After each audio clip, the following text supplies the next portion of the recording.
Welcome to the show, and here are your hosts, the diabolical Elite Gaming Guru, the illustrious RedDeadPanda, and the Australian stud Ashtrey Gaming. So let's get this party started. Shit. I fell asleep. We are live. We're live for episode 93 of the Gamers Initiative podcast. 93. We're so close to hitting that 100 episode. Nice. Insane. We're here with myself, as usual, Ashtrey Gaming. Elite, What's up? is off getting John Wicked tonight. John Wicked. Yeah. I like that. Well, Red, it's episode 93, and Elite's birthdays. He turns 93 today. That's true. Yeah. I did send him a walking frame gift certificate, so hopefully he invests. Zimmer frame. But we have two amazing guests with us. This is the first time Mr. Bushido N7 is on the show with us, right? So just really great to have you on. Just tell us what you've been up to and what you've been playing, and then we'll jump over to Jedi Knight Peter after. Yeah. I have been up to. Well, first, let me get this out of my head before I forget it again. Halo Season 3 has been really fun. I've been playing a lot of Wild Hearts. I love anything Monster Hunter or loot oriented. And I have Resident Evil 4. I can't wait to play it, but I have to get this armor set first before I could do it because it's driving me bananas. And that's probably about it. I know I'm forgetting something. I always do. Someone always mentions some other game I'm playing after I go, and then I'm like, oh yeah, I forgot about that. But yeah, so far that's been about it though. Nice, man. Very good. Jedi Knight Peter, welcome back again. What have you been up to? Yeah, thanks, Ash. Look, I've been playing the brand new Resident Evil 4 last night. Just telling you guys in the green room. Great game. Absolutely beautiful. I think they actually stepped up the graphics from the demo that I played the other day. Looks phenomenal. Plays better than it did in the demo. There was a little bit of a problem with the dead zone and the movement. I think it feels a lot better. It's really, really hard. It's just kicking my butt at the moment. I was trying to get into Diablo 4 open beta, but I can't get in. The queues are too long, so hopefully can start playing a bit of that after the show, and just Halo and Fortnite and the regulars. But yeah, can't wait to be here again. Love you guys. Love talking game with you guys. Not sure about why Mr. Bushido's here. Definitely didn't need it. You see, they're just. I didn't even say anything about him. Well, it's on now. You've got to fight back now during the show. This is going to be good fun. Yeah. Yeah, it's gonna be Atlanta. You're right. Yeah. Get to your corners. Let's start. Ding, ding, ding, ding, ding. But Ashtrey, what have you been up to this week? And Yeah. what have you been playing? Not a heap. I've really only been playing Hogwarts Legacy. I completed the campaign about a week ago, but then I've just been going through trying to get a few more achievements out of it, which has been fun. I think I'm done now. I've done over nearly 4 days worth of gameplay on it, which is pretty big for me on that game. There's really no more achievements I can clean up that I really want to go through and do. So I'm done. I'm going to put that game down now. But it's been enjoyable. Now I just need to find something else to play. But we'll see. I don't want to jump into Fortnite yet. Still, I just want to take a break from that. But yeah. I'll get into something. I did play a tiny bit of Tomb Raider Anniversary. That's the old 360 version of the game. It's a bit of fun. Obviously, it's nothing like the newer versions, but you still do the same sort of stuff. So played a little bit of that last weekend, so I might jump back into that. Did you just admit Xbox has no games? No. Just well, that's all about to change, isn't it? And yourself, Red? You've been busy? Yeah, we were talking about before the show, and I have been extremely busy.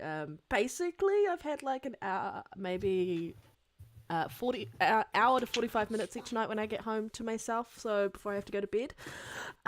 So I haven't really been gaming much. I haven't even been appearing offline, haven't even had that opportunity. But I have played what I have been able to kind of carve out. I've played a little bit of Hogwarts. I started Far Cry 5.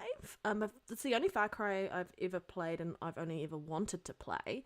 Just because the whole story, the premise of that one was really interesting. And I was playing it on the cloud because I was like, I don't have to install it. I can just play it right now. And it's actually pretty decent on the cloud. And then I got into the Diablo 4 beta today. So I'm sorry, Pete, hopefully you get in later today.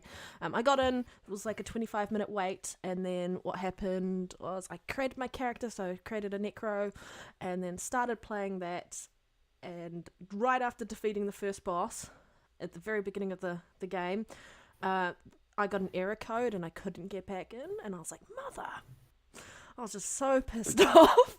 I was like, I want to be playing this, because I was trying to record gameplay for the podcast, and so there's stuff up there from me recording, but like I was just a little bit disappointed I couldn't get back in. Every time I tried to get back in, I kept error coding, so their server must be getting hit hard if that's the case. And then I basically created 2 other characters just to kind of look at the character creation, and then closed out of it, tried to open it back up, and then the language changed to Chinese, and I was like, I don't think that's right, like.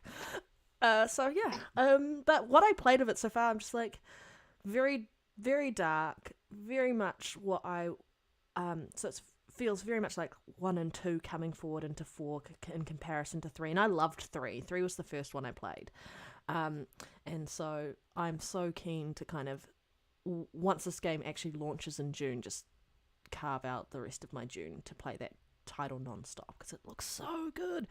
And from what I played, what little amount I played of it, it does feel very smooth. But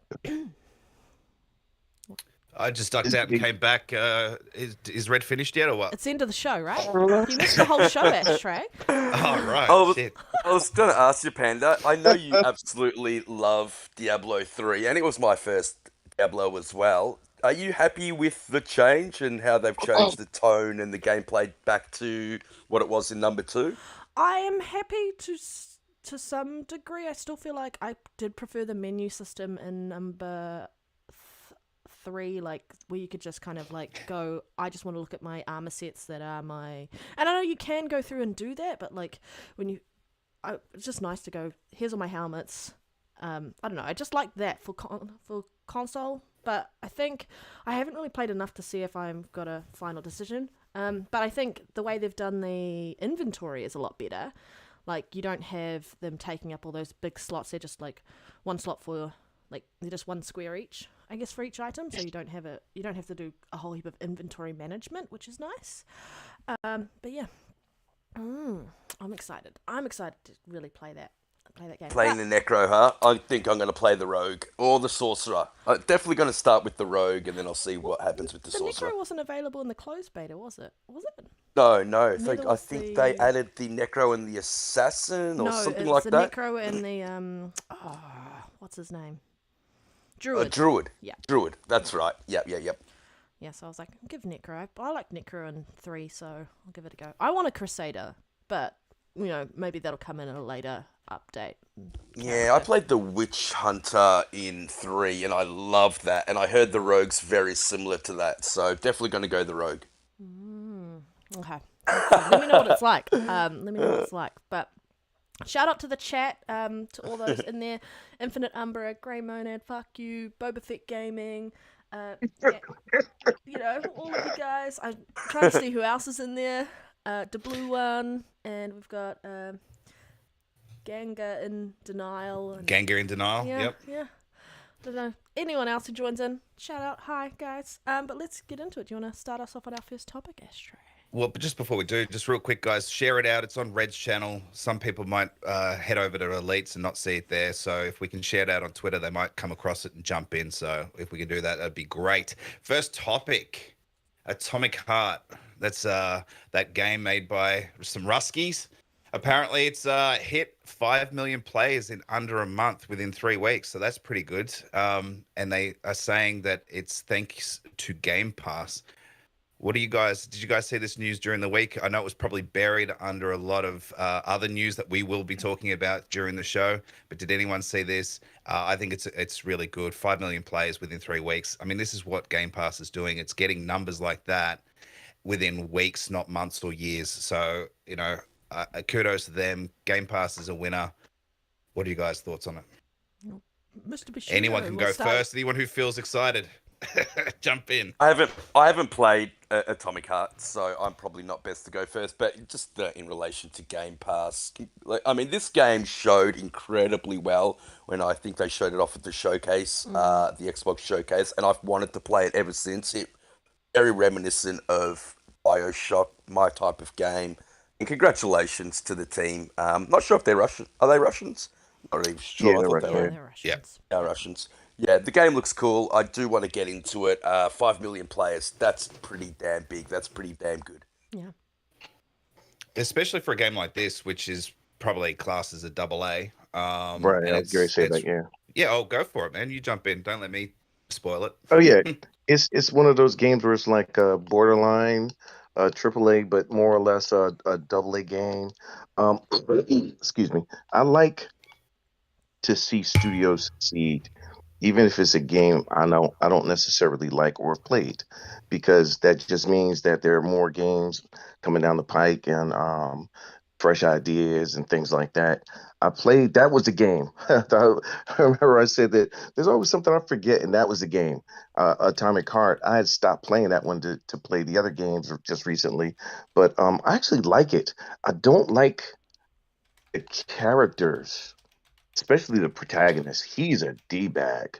Like, automatically just didn't like him from the door. And I said, I can't wait till I get to the point where I know enough what's going on and I can listen to music and not have to listen to what's going on with this as far as the story is concerned. Like, dude is a real jerk, man. I'm not going to say some of the stuff he's done, but man, he's done some real stuff and said some stuff that made me sit here and like, man, I really wish I could punch this guy in the face. Kind of like But a lot of the PlayStation toxic fan base, right? positive, well, I would say just about. Yeah, I would say just about. But the game is actually fun though. I was glad to see it get that kind of player count, and it shows that especially hearing it's getting a sequel. I remember talking to Pete about this, that I liked enough of the game that when I heard they were getting a sequel, I was glad because it has a lot of potential, but it's one of those games, like most first time games, they need to be able to clean up certain things and learn certain things from the first venture. And in this one, it has some really good stuff going for it, but at the same time, you could tell it's a rookie, some rookie mistakes. But it's a good game though. I like the game actually. But seeing it and going forward, though, I like to, see what kind of changes they would get to make, and with a bigger budget, what would they get a chance to do? So, yeah, and then to top it off, Game Pass. Game Pass is bad for the industry. Yeah, it's just horrible for the industry. Otherwise, we wouldn't be getting a sequel. Well, I mean, this game's across PC and console, right? So it's even on Mhm. PlayStation 5, etc. Even like we could go back in history and see games like this or similar to this on all those platforms and not hit this kind of number this quick. So I mean, Right. clearly we're seeing the fact that it was day one Game Pass. People are like, well, let's load it up, let's play it, and they are. So we're getting to see those numbers a lot faster now with Yeah. this Game Pass subscription service. Red, what are your thoughts? I think it's kudos to just what Microsoft is doing within the industry around removing barriers to players. hmm And so the fact that if you don't really know if you like a game or not, you can kind of just play it and then decide if you want to purchase it after the fact. I myself have only played a little bit of it because I was playing Hogwarts at the time, and I have to finish Hogwarts before I'm going to actually get into the meat and potatoes of that game. I don't know if it's 100% for me, but I'm gonna give it another whirl and see how far I can get in it. But this game has launched on multiple platforms, and you can just see like the extra boost it gets through Game Pass as a result. Because if you look at Hi-Fi Rush, that got 2 million players from Game Pass and also launching on PC, right? And so it just easily opens the door to this, and then it builds hype for any future titles they choose to make, because you kind of already have an idea of what the developer and what that studio is capable of.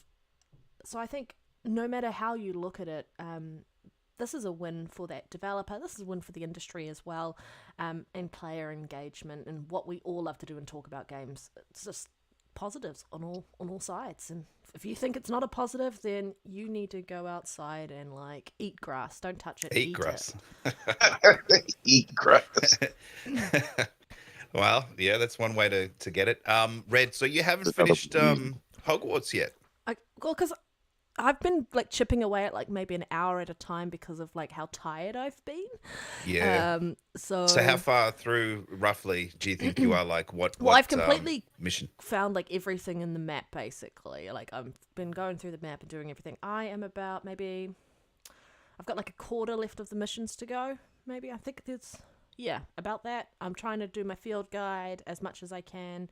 But yeah, I've basically just found everything I could on the map that I could, and yeah, so I've really just kind of done a whole lot of exploration and side quests rather than main story missions. Okay. Yeah, fair enough. Well, there's still a lot to do. It takes ages to get through all of that. Merlin trials, side missions. If you're stuck to find any, go back to Hogwarts, because there'll probably be a couple there that you might have missed. We found that out ourselves the hard way, but anyway. Yeah. Moving on to our next topic. This is another short topic, but still good to see things happening. Sonic Frontiers beats God of War Ragnarok to win a major award.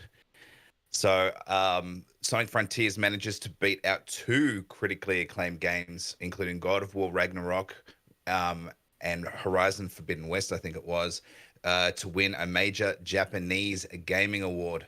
So there was an award recently at I think it was FDG, like Famitsu Dings. I can't say the one. Yeah, neither can I. Yeah.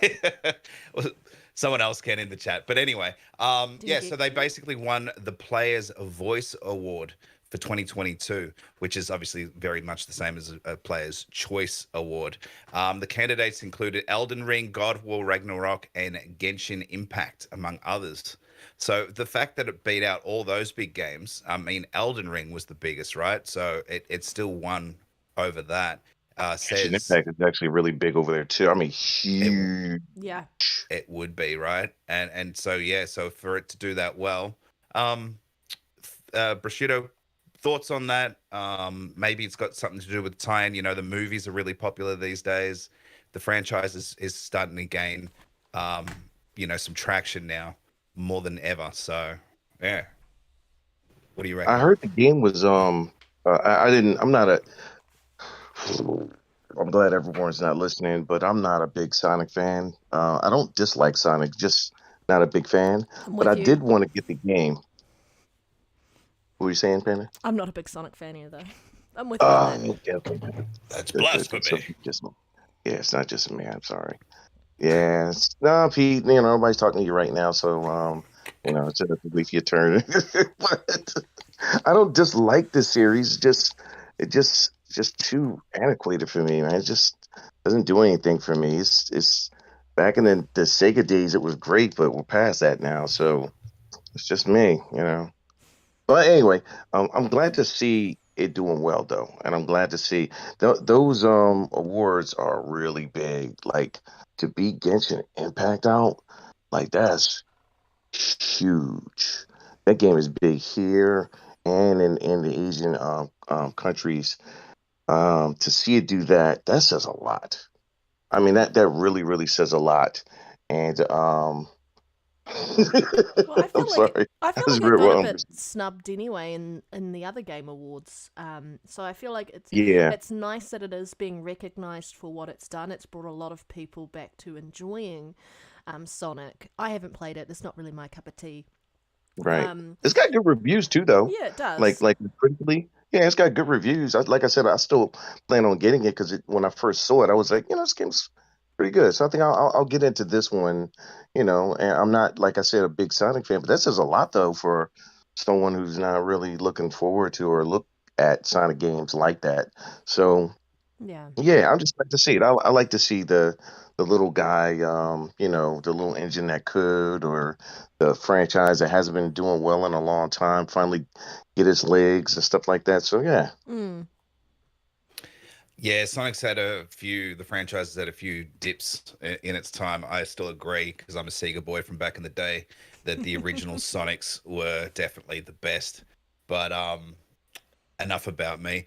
Jedi, what do you think Yeah, about this? I mean, the honestly, game sold 3 million copies too, by the way. So I Tastes think good. because it's a Player's Choice Award, I think that it's interesting. I wouldn't have thought that God of War or Horizon Forbidden West would have won the award because they're more Western focused. But for Sonic to beat out Genshin Impact, I think that is a big deal. I haven't played the game. It didn't really look good to me. It looked buggy as hell. I think I watched Alana Pierce's uh, playthrough of the game, and it just looked choppy as all hell and Yeah, it was buggy. buggy when it first launched. Yeah. Yeah, I think that they've ironed out most of those issues, but I just don't think that Sonic fits into the 3D realm very good. I would have preferred it to be more 2D and going back and play it on those nostalgia vibes. So, yeah, kudos to them. I think that it's a whole lot of nothing. It's a gamer's choice award won by Nintendo in Japan. Who would have thought? yeah, well, but it's good to hear, like us get our options out there, our voice out there, and say, hey, no, well, the industry pundits say this is the best game, but we actually say this is the best game. So it's good to see that we get a voice out there and we get heard. So I think that's the main thing. Yeah, I agree with what you said about the 3D stuff. I think Sonic needs to stay 2D, in my opinion, as well. Maybe that's the old school of me, but it's always worked better as a 2D side-scrolling, fast-paced platformer, and needs to really just stay that way. I mean, this is so well. I played the demo at PAX last year. Me and Boba lined up and played that for about 15, 20 minutes.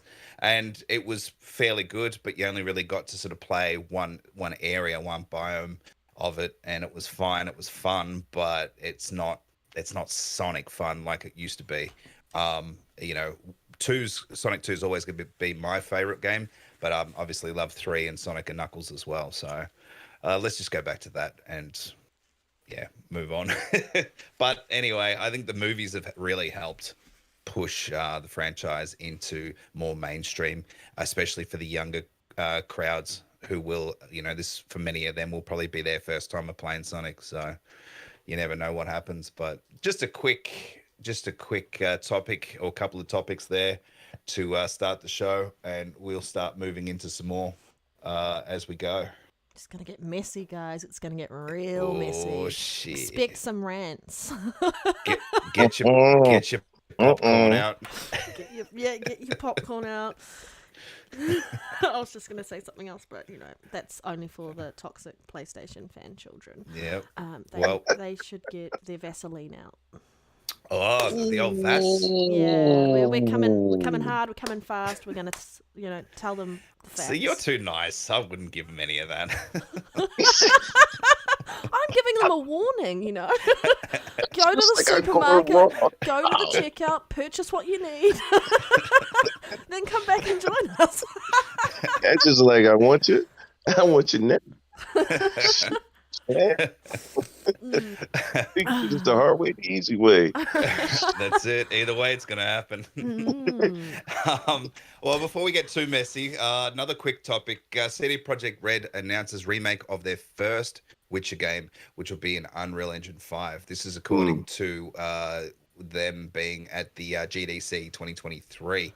I've only seen this on a tweet that I thought we thought was interesting, but did anyone see that announcement at GDC? And what are your thoughts, Jedi? He's muted. Oh no, he's back. Sorry, mate. It's like having a lead on the show. Sorry, Pete. Love you. CD Projekt Red announces Yeah, remake. amazing. Yeah, look, I wasn't sure if they were going to put it in Unreal Engine 5 because, the game's really old now. But I think this is the right way to go. I think that it's going to take a while. I think they announced that it's going to be a while until we see this game, but I hope they do the same thing for 2. Although I love 2, I think the gameplay is a little bit dated now. I want all to be put into, how Witcher 3 played. So they're getting a company, Fools. I forget the name of them. Fools something. To help them out. Fools Yeah. Theory. Help them out. Okay. And they've helped on quite a lot of games. Baldur's Gate, I remember being one of them. So they're a really, really good sports studio. I think that this is going to be fantastic because it was a PC only game back in the day. So console players haven't actually gotten to experience Witcher 1. I have watched somebody play it like side by side. I haven't actually had hands on myself, but there's so many characters you meet in Witcher 1 that weren't in Witcher 2, but then came back in 3. So it'll just be great for the whole story to kind of come full circle, and I can't wait to play it. I'm keen. I'm so excited. Because we knew that they were moving to Unreal, right? They made that announcement, and just the thought that the remake of the first Witcher game will be on UE5, you just know that is going to be gorgeous. That is just. We're going to be talking about it a little bit later when we talk about Hellblade showing at GDC, but that engine is just very much they're doing so much there to make it so easy for developers, whether you're indie, whether you're AA, whether you're AAA, to create these great curated experiences that people are going to love. And I'm so excited. I played the first one a little bit on PC, and so dated. It needs to come back to life, and it needs people to kind of go back and play that game to understand how we get to The Witcher 3, for those who've played The Witcher 3. And you're so right there, Pete. There are characters that show up in number 1 that don't show up in number 2, and then you meet them again in number 3. And there's a whole heap of stuff missing from there, like context as a result. And it'll be nice for everyone to go through and be able to play the titles from the first game to the second game, all the way to the third game, and then all the other games that are going to come out of that universe in the future. Yeah, so Fool's Theory, have helped on great RPGs, Divinity, Original Sin, Baldur's Gate, like I mentioned. They also worked on Outriders a little bit, and they're working on another project called Gord, which is ex-CD Projekt Red developers that have formed their own studio, and that game looks quite good as well. So they're a great support theory. They've got their own game coming out called, I can't pronounce that, Thumachurga. I don't know whatever the hell that says. But yeah, so look out for that game because I think it's their first standalone game that Full Theory has made. Yeah, nice. And it's a remake, right? So that means that they basically building it from the ground up, which means they'll be able to hone the controllers in and hopefully button map them, in a nice, easy to use way, based on sort of, maybe Witcher 3's button config and stuff like that. Because you said it was PC only originally, so sometimes it's hard to translate for some reason the controls over to a controller from a keyboard. So remaking it from the ground up would be ideal for that kind of thing. So look, we'll see. I World RPGs. I've played a tiny bit of The Witcher 2. Played a bit more of Witcher 3, but still haven't really gotten into it. I haven't sort of sat down and just got stuck into it. For some reason, that happens with me sometimes. Like with Jedi Fallen Order. Like I played that a bunch of times until I really sat down and played it, and I actually quite liked it. Yes, dealer, I like it. All right, get over it. Anyway, moving on. Where are we going next? I think we should go to... Oh, shit. Here we go. Xbox cancels major PS5 game and fans aren't happy about it. I think everyone saw this week. This is pretty much the biggest news of all week. One of the developers came out and said that there was a PlayStation 5 version of Redfall. However, once the acquisition was signed, sealed, and delivered, Xbox came in and said, stop making that version of the game. You were going to focus on Xbox and PC. And didn't Twitter go wild? Everything, just the amount of dumb takes that I saw this week on Twitter was just gold. Amazing. I was like, absolutely. there's not enough popcorn in the world to just sit here and watch this unfold. It was hilarious. Man, I still laugh right now because it's still going. It's still really kind of, there's a lot of tweets still going to today. And this I think this news dropped on Tuesday, and for me now it's Saturday. So it's it's still going around doing the rounds. Bushido, I'm sure you would have seen this. I'm sure you would have partaken in some of the chuckles that would have pursued after some of these tweets were seen. What's your take on this? It's hilarious to me because this game looks like trash. This game looks like it sucks. The world is boring looking and unalive and uninspired. Nobody wants that trash to excuse me. It's like Back for Blood. Yeah, that's right, the Back for Blood comparison, which actually wasn't a bad game. I actually liked it, but that's just me. But to see people bending over backwards to be upset about some game that you weren't, quote unquote, though, from out the horse's mouth. I do mean that as a pun. Out the horse's mouth, and they didn't want to play it. They didn't like the way it looked, and now all of a sudden you get this outrage that there was going to be a version for us.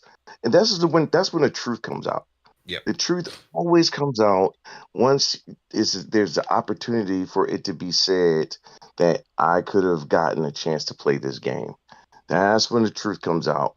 And now you're going to see all we're going to continue to see it, to see all the tears, the salt, the bending over backwards. You know, like, well, you don't see Sony doing it. Yeah, because Sony doesn't have the money. If Sony had the money, believe me, anything and everything they buy would be straight up from the very beginning exclusive. There would be no question about it. There would be it would be ticker tape parades for them for making a move like that and then making the game exclusive. Look at But the since Japanese it's market, not, it's a bad thing. Pete? Red, you were saying something? I thought you jumped in, Red. I said just look at the Japanese market there. Like they hold that big time, and as soon as it's Western market side of it, it's like crying. I've got so much to say on this, so I might let other people have a go first because I'm really ranty over this. I'm so. Oh, this is gonna be the rant. Okay. Yeah. Nice. One of my rants for the day. Gotcha. Okay. I'm here for it, so hey. Well, you know, I might duck off for a go get my car washed and do some shopping, but I'll come back. So I want to hear the rant. I want to hear the rant. I want to hear about. I can't wait. I want to hear about Deadfall, the game that's Game Pass fodder that nobody wanted to play until nobody still wants to play even. Yeah, that's right. That's right. Until we heard there was a PlayStation 5 version. And who would have thought that Bethesda, who make all their games third party, there was going to be a PlayStation version? I mean, honestly, wouldn't have seen that one coming. Ghostwire Tokyo, Deathloop both had timed exclusivity. We know that they were trying to get full exclusivity for Starfield. So, you know, it doesn't... Redfall was always going to be coming to PlayStation 5, but hey, Microsoft bought Bethesda, and as the more I see Redfall, and we saw some great reviews of it this week, the game does look like and feel like an Arcane game. The shooting, they look like they've nailed. I know they got a lot of help from id to come out and help them. The game looks phenomenal. It really, really does. I can't wait to get hands on. I thought I might play it co-op, but looking more about the game, I actually might go in single player. And honestly, the thing that I'm worried about most is which character I'm going to pick. I think I might go Devinda. He looks really, really cool. Yeah, look, honestly, I feel bad for PlayStation players. They're going to miss out on a game. I don't think anyone should have to miss out on a But they're game. They're not, Pete. They just have to buy an Xbox or a PC. Yeah, or a PC. Yeah, or get a Samsung TV and get Game Pass. So there are ways that they can access the Yes. game. Well, they got do cell already have a phones. PC, remember? Oh yeah, You yeah. know, The most best that's ones, people yeah. do have a 4080s. PC. Yeah. Yeah, That's right, true. for the Look, 80s. That's right. Not for the 90s. No, they 80s. Like they got it close enough to the top notch. Yeah. Yeah. yeah, look, I bought a PlayStation just so I could play Bloodborne. I wasn't missing out on that game, so I'm sure they can do the same thing. And hey, the Series S is on special at the moment, guys, so get out there and get one. I know it's holding back gaming, I get it, but hey, at least you'll be able to play Redfall. Man, P, you just rubbing it in left and right, huh? Messy, I like it.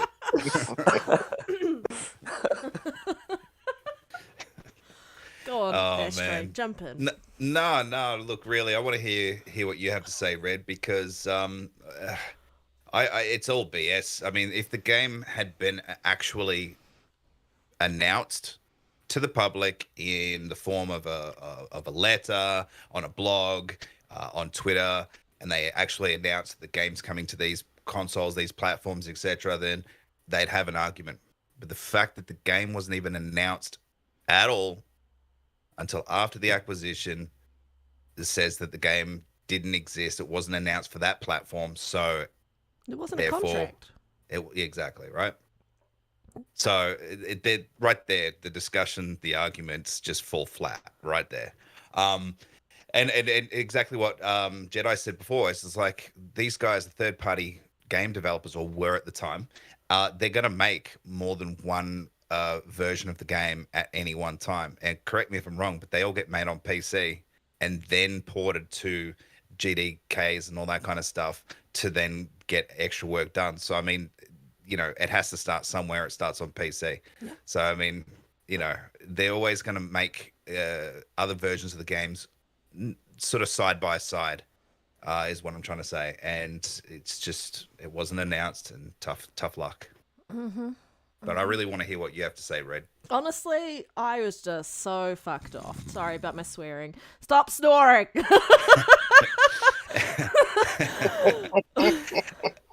It's your channel. You can swear as much as you like. I just couldn't believe that we had these conversations 2 years ago, guys. Like, why are we having these conversations again? Why is it so surprising that this game is not coming to PlayStation when Phil made it very clear that it would be their games, it would be on a case-by-case basis, and they would be looking at releasing the games on platforms that had Game Pass. Does PlayStation have Game Pass? No. So why are you crying? Like, seriously. Honestly, the whole thing is just ridiculous. I couldn't stop laughing at how much people were crying about this on Twitter. Absolutely hilarious what was going on. If they have anything, if it's anything to go by, and people were talking about it on Twitter, Gears of War also had a PlayStation version, and it never released on PlayStation. There was no contract, there was no announcements for Redfall, so they don't have to put it on PlayStation. Why are you complaining about a game that was never yours, never announced to be yours, suddenly being taken away from you? Like, honestly, if you didn't know it existed, then it was never yours in the first place. They designed the games on PC. This is what happened with Starfield, and this is bringing up that whole Starfield conversation again about, oh, there was a PlayStation 5 version. There wasn't a PlayStation 5 version. The devs came out and said that they were making it for PC, and then they realised that once the acquisition happened, their focus was Xbox consoles. They hadn't even decided what they were going to be doing specifically around the console space. Damn, Panda, you have no empathy. Nah, I don't care. They can go. They can just go. I don't care, honestly. They can go eat grass. I'm just. They can go. They can go eat a bag of dicks. For all I care.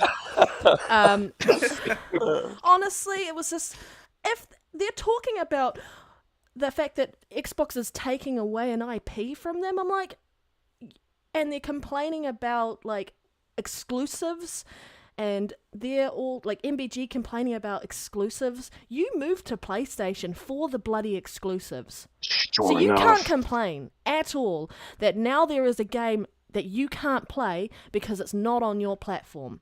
If you want, get an Xbox. Never played it, Great. never enjoyed it. Exactly. For those who are complaining about exclusives, think about it in this way. The cost to entry, if you want to play a PlayStation exclusive, you have to buy the console, you have to buy at least a second controller, because, you know, they don't last long. You have to then pay for the $70 exclusive content. Like, the cost to entry is ridiculous.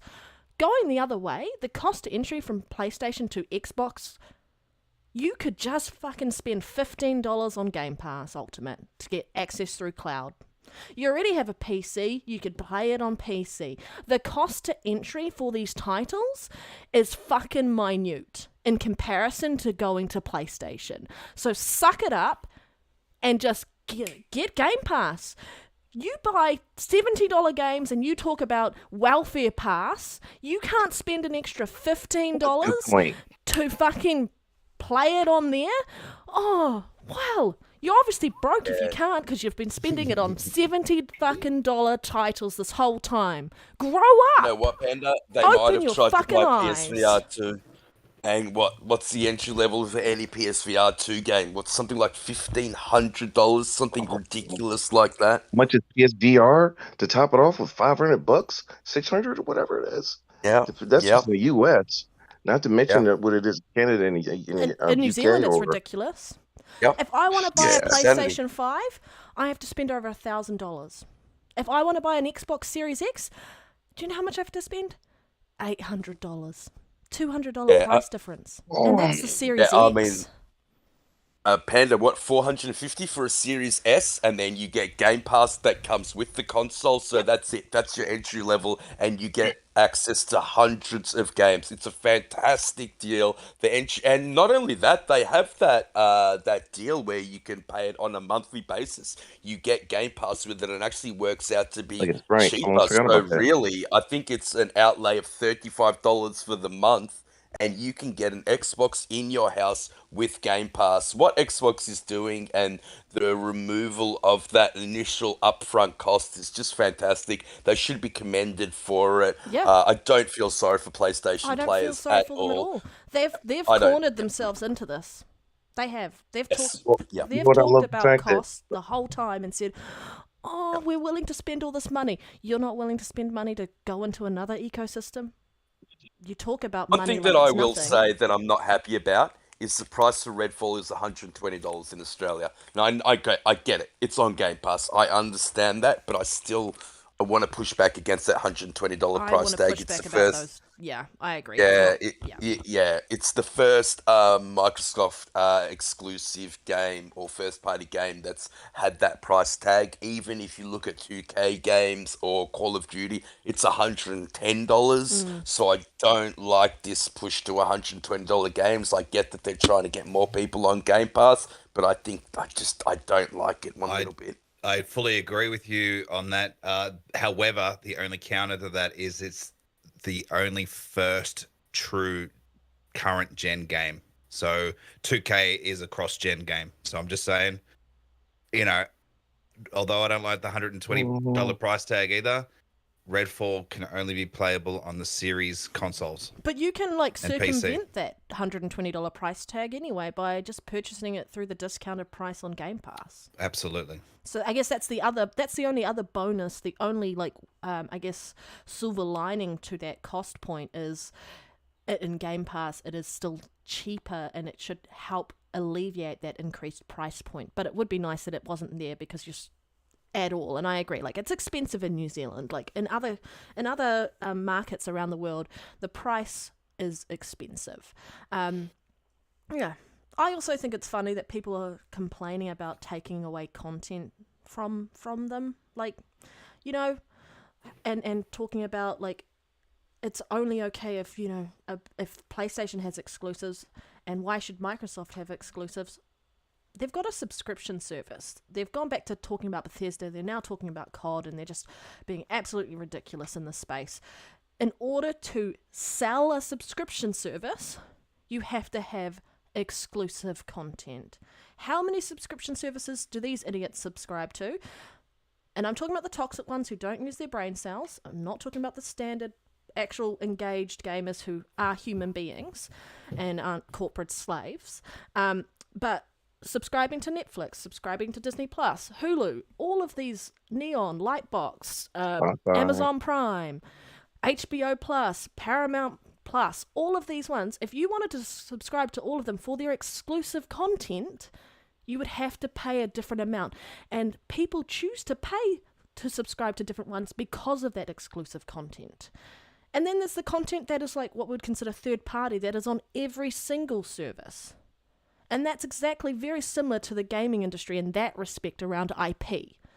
And to complain about the fact that they're taking this away and PlayStation hasn't taken away anything from Xbox, they've bloody been taking away things from everybody, even PC, money hatting, exclusive deals. They tried to make Starfield exclusive, but they couldn't because of the Bethesda acquisition. So you want to complain?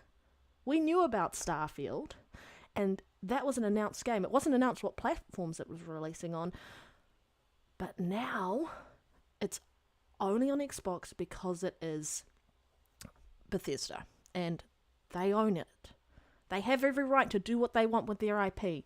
The established IP that is already out everywhere else is staying there.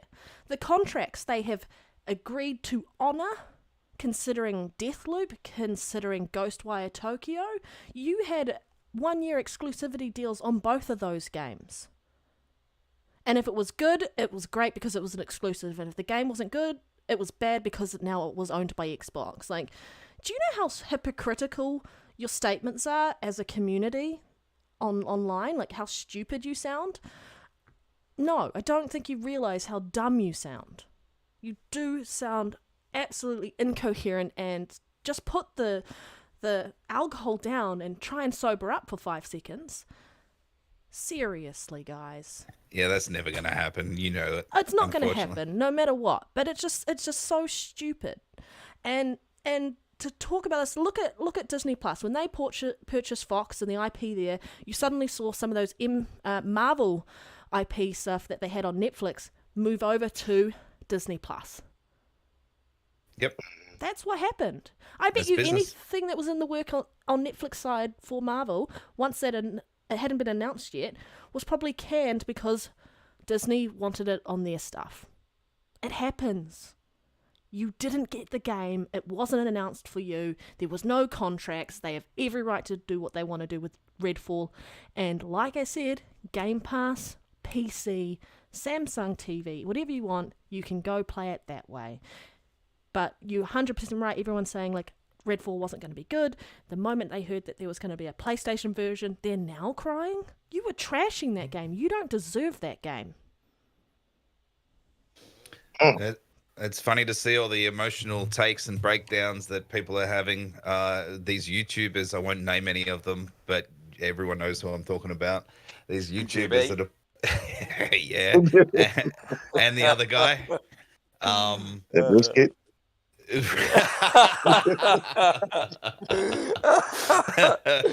Oh man! All right, fine. And Dreamcast guy. They're all having these meltdowns. They've got these videos that they're just crying and ranting and raving, and you can literally see them like they're almost at that point where they're tearing up. It's crazy how in their feels they are, because they've built their platform on PlayStation. You know, being the king of the console space. Right, the supremacy, right. You know, and so, but then everything else tears down underneath that. Exclusives, you know, quality, all that sort of stuff. They've used all these little things, and it's not working for them, and it never really has. But now we're seeing it really backfire on them. They were talking for the last sort of 10 years or so, roughly. You know, compete. Let's compete. You guys aren't compete. We'll compete when guys have games. Blah blah blah blah. Yep. Xbox buys Bethesda. Oh, you can't just buy your way into the console space. You guys had 20 years. You know didn't do it.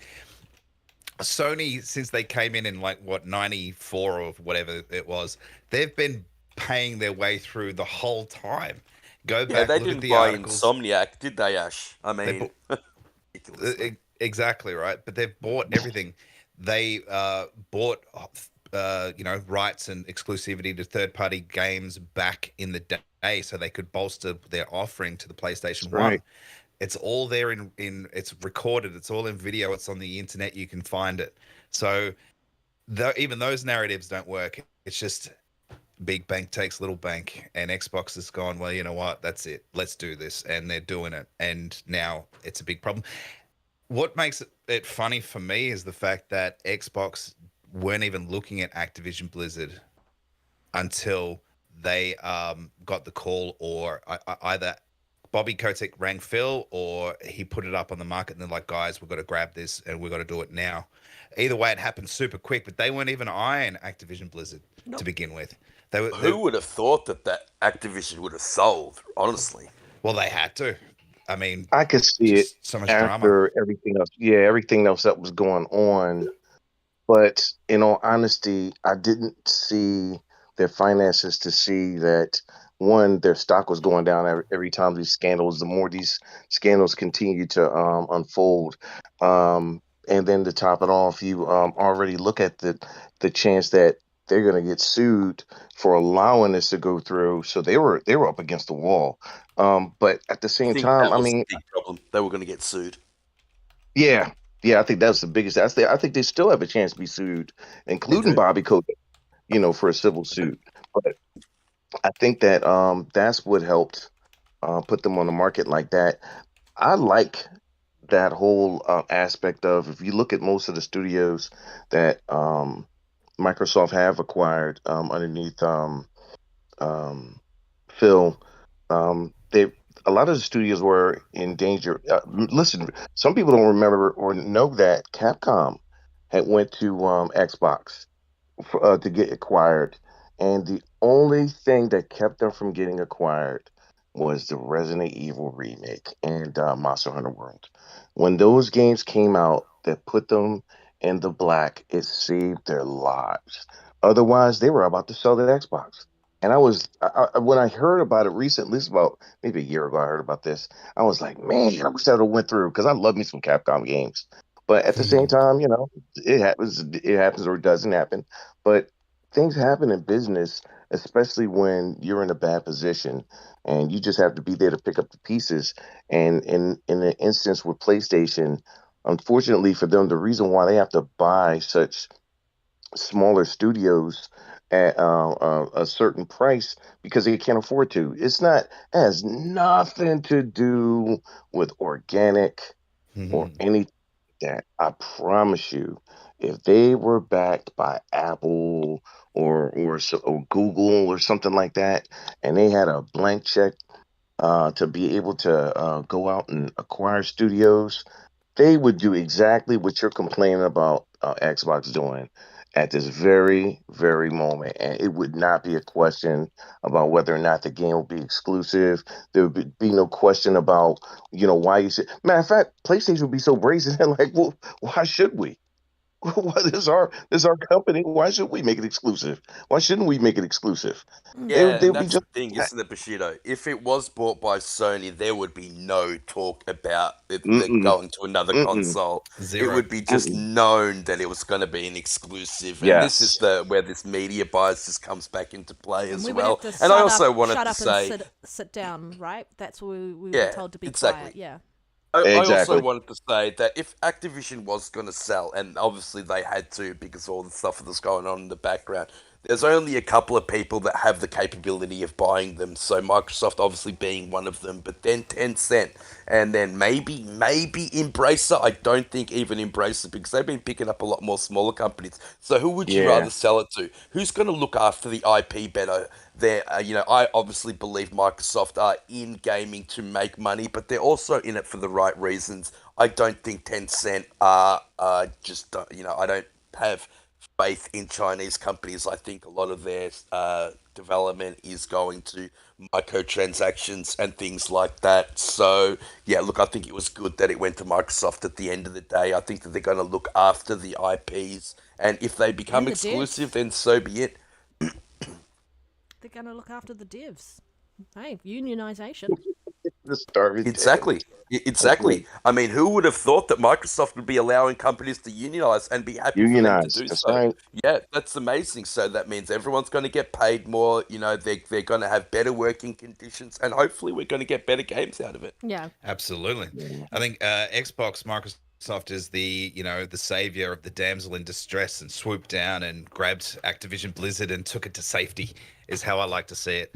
They're heroes for doing so. And again, yeah, I think that it's better that they're the ones that have got it over anybody else in the industry. PlayStation. And going back to what? Sorry, Pete. Go. Sorry, Panda. Go, mate. No, I was just gonna say you guys are 100% right. If PlayStation could have bought it, because they were someone at the table, if they could have purchased the Activision Blizzard publisher, they would have. 100% agree with you there. I was going to add something about Insomniac Games, about Spider-Man. Microsoft turned down Spider-Man. There you go. Remember what I was going to say. They turned down Spider-Man and PlayStation took it and then made it a IP that has been everywhere, third-party, exclusive to their system. And so no one else could play it. Now it's on PC, which is nice.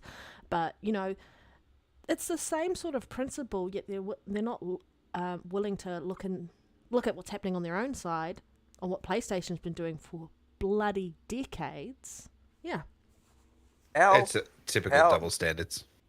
Our PlayStation got Insomniac for I think it was $375 million. No, 280 million or something. 220? 280, guess it. Okay. Yeah, what a deal. I mean, obviously, they have kept the PlayStation 5 alive with Miles Morales, you know, the Spider-Man DLC, and Ratchet and Clank. The amount of games that they're able to put out in quick succession. They got Spider-Man 2 coming out later on this year, and then Wolverine coming out later. They are true system sellers. Insomniac are geniuses. I don't know whoever at Microsoft said no to Spider-Man. That was one of the stupidest decisions that they weren't getting funded at the time, though, man, either. They couldn't say yes to it anyway, yeah. Well, no, I still hold it against Xbox for not buying BioWare either. And BioWare came to them. Yes, BioWare had they weren't backed. Yeah, I would have had to kick in somebody's door to have to work that out. Because in saying that, but bro, like if you look at what BioWare have put out since the acquisition, I mean, I don't think Dragon Age 2, which was the game that they put out just after the acquisition, was very good at all. I think that their best days are behind them. The latest Mass Effect game because of EA. EA's the problem, though. I don't know about that, mate. I don't know about that anymore. I really don't know about that anymore. It looks like EA saved Anthem. The benefit of any doubt. BioWare were going to get rid of the flying aspect in Anthem, and EA said, no, that's the best aspect of the game. You got to keep that in. Like, I don't know how Anthem would have failed even worse than it failed. But remember, too, the game was sprung on the dev team that same day. So it's not like it was their game in the first place. That game was sprung on them, and they had to have that game out in 18 months. Yes, man. because they pissed around for 5 years. So they couldn't. The game was just. They didn't know about the game until the game was announced at E3. What's the guy's name? A friend of the we've had on before. Agent Deli. No, you're right. They didn't know about the game. Yeah, talk about that. Devs didn't know about the game, but that's not because of anything EA did. That's because they pissed around with the IP for so long and couldn't knuckle down what it was, and it took actually EA to go that's not what I heard. And that's definitely not what I heard. Yeah, that's what I heard. I was and devs they said that they didn't know anything about the IP at all until that day. No, they didn't know. You're right. The devs didn't know anything about the IP because management had pissed around with the game for so long and couldn't knuckle down what it was. And it actually took EA to go in there and say, look, we need something. The flying's staying. You got to focus on this part of the game, and you're going to have to do that going forward. Part of the game. Yeah, it really, really is. And it's still fun to play. And going back to what you were saying earlier, Bushido, about buying studios and acquiring studios. I think that Microsoft have done a fantastic job in the studios they've got. I think they realized building the initiative or Absolutely. building the studio from the ground up is very, very difficult work. Having you can get all the best names in the industry, and they did with the initiative. Nick The amount of did, yeah. names that went into that studio, it was meant to be the first quadruple A studio. They couldn't get shit going because there wasn't a Yeah. cohesive working environment.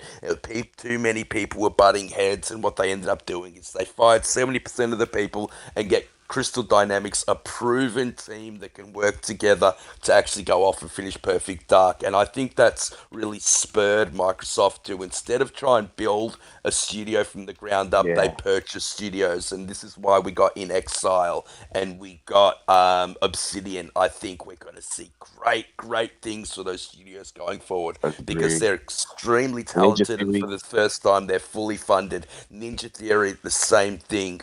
Yeah, so I can't wait for those games to come out into the future. Well, Ninja Theory nearly went closed their doors as well.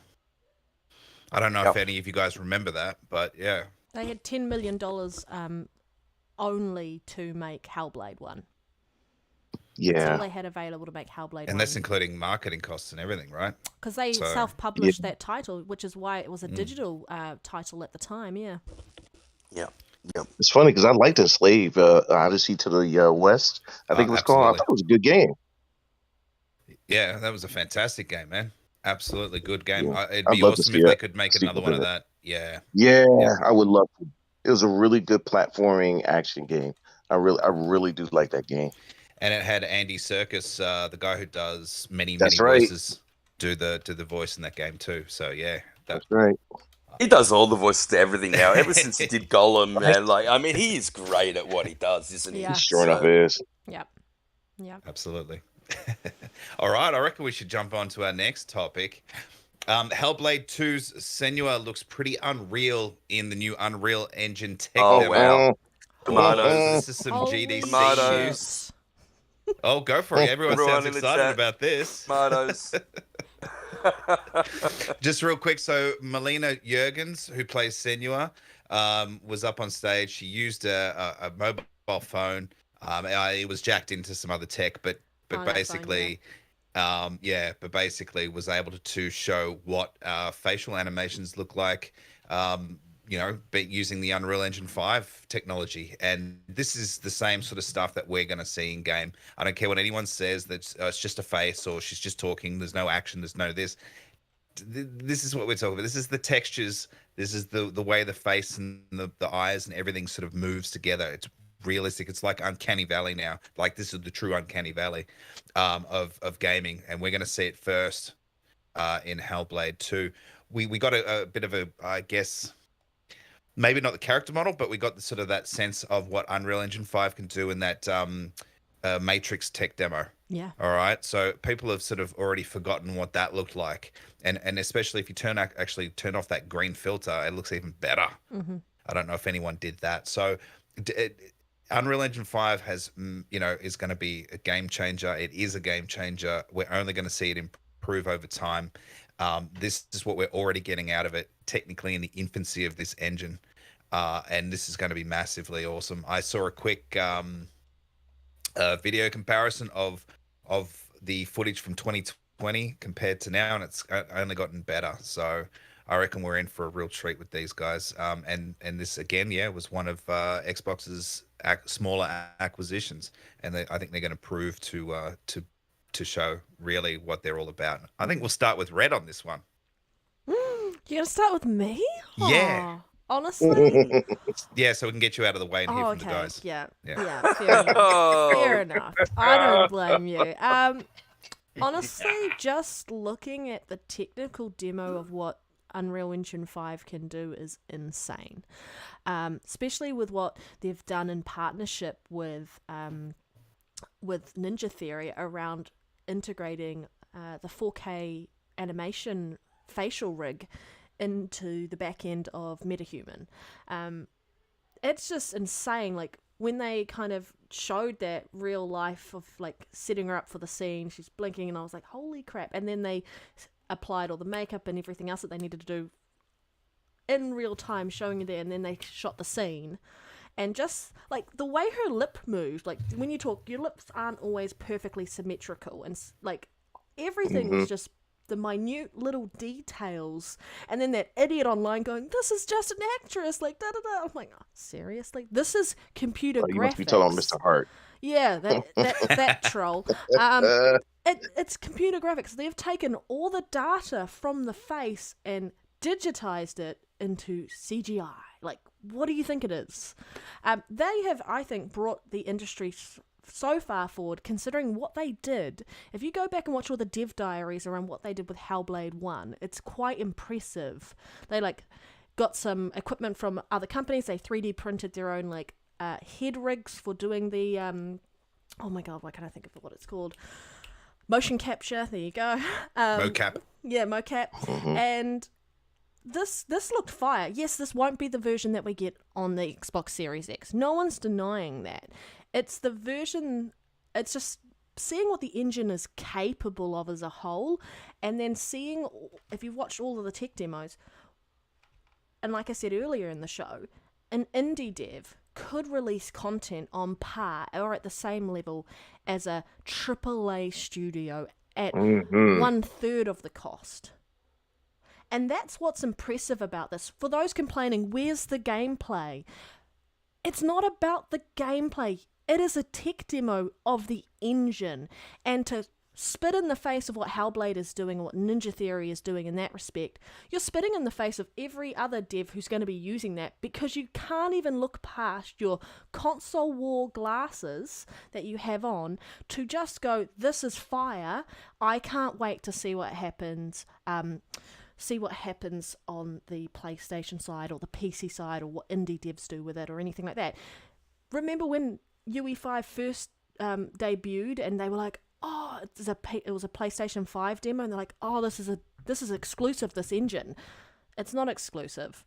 And you have time and time again shown how much you only care about your own console warring, because you can't look past what the engine is doing. That's impressive as a whole.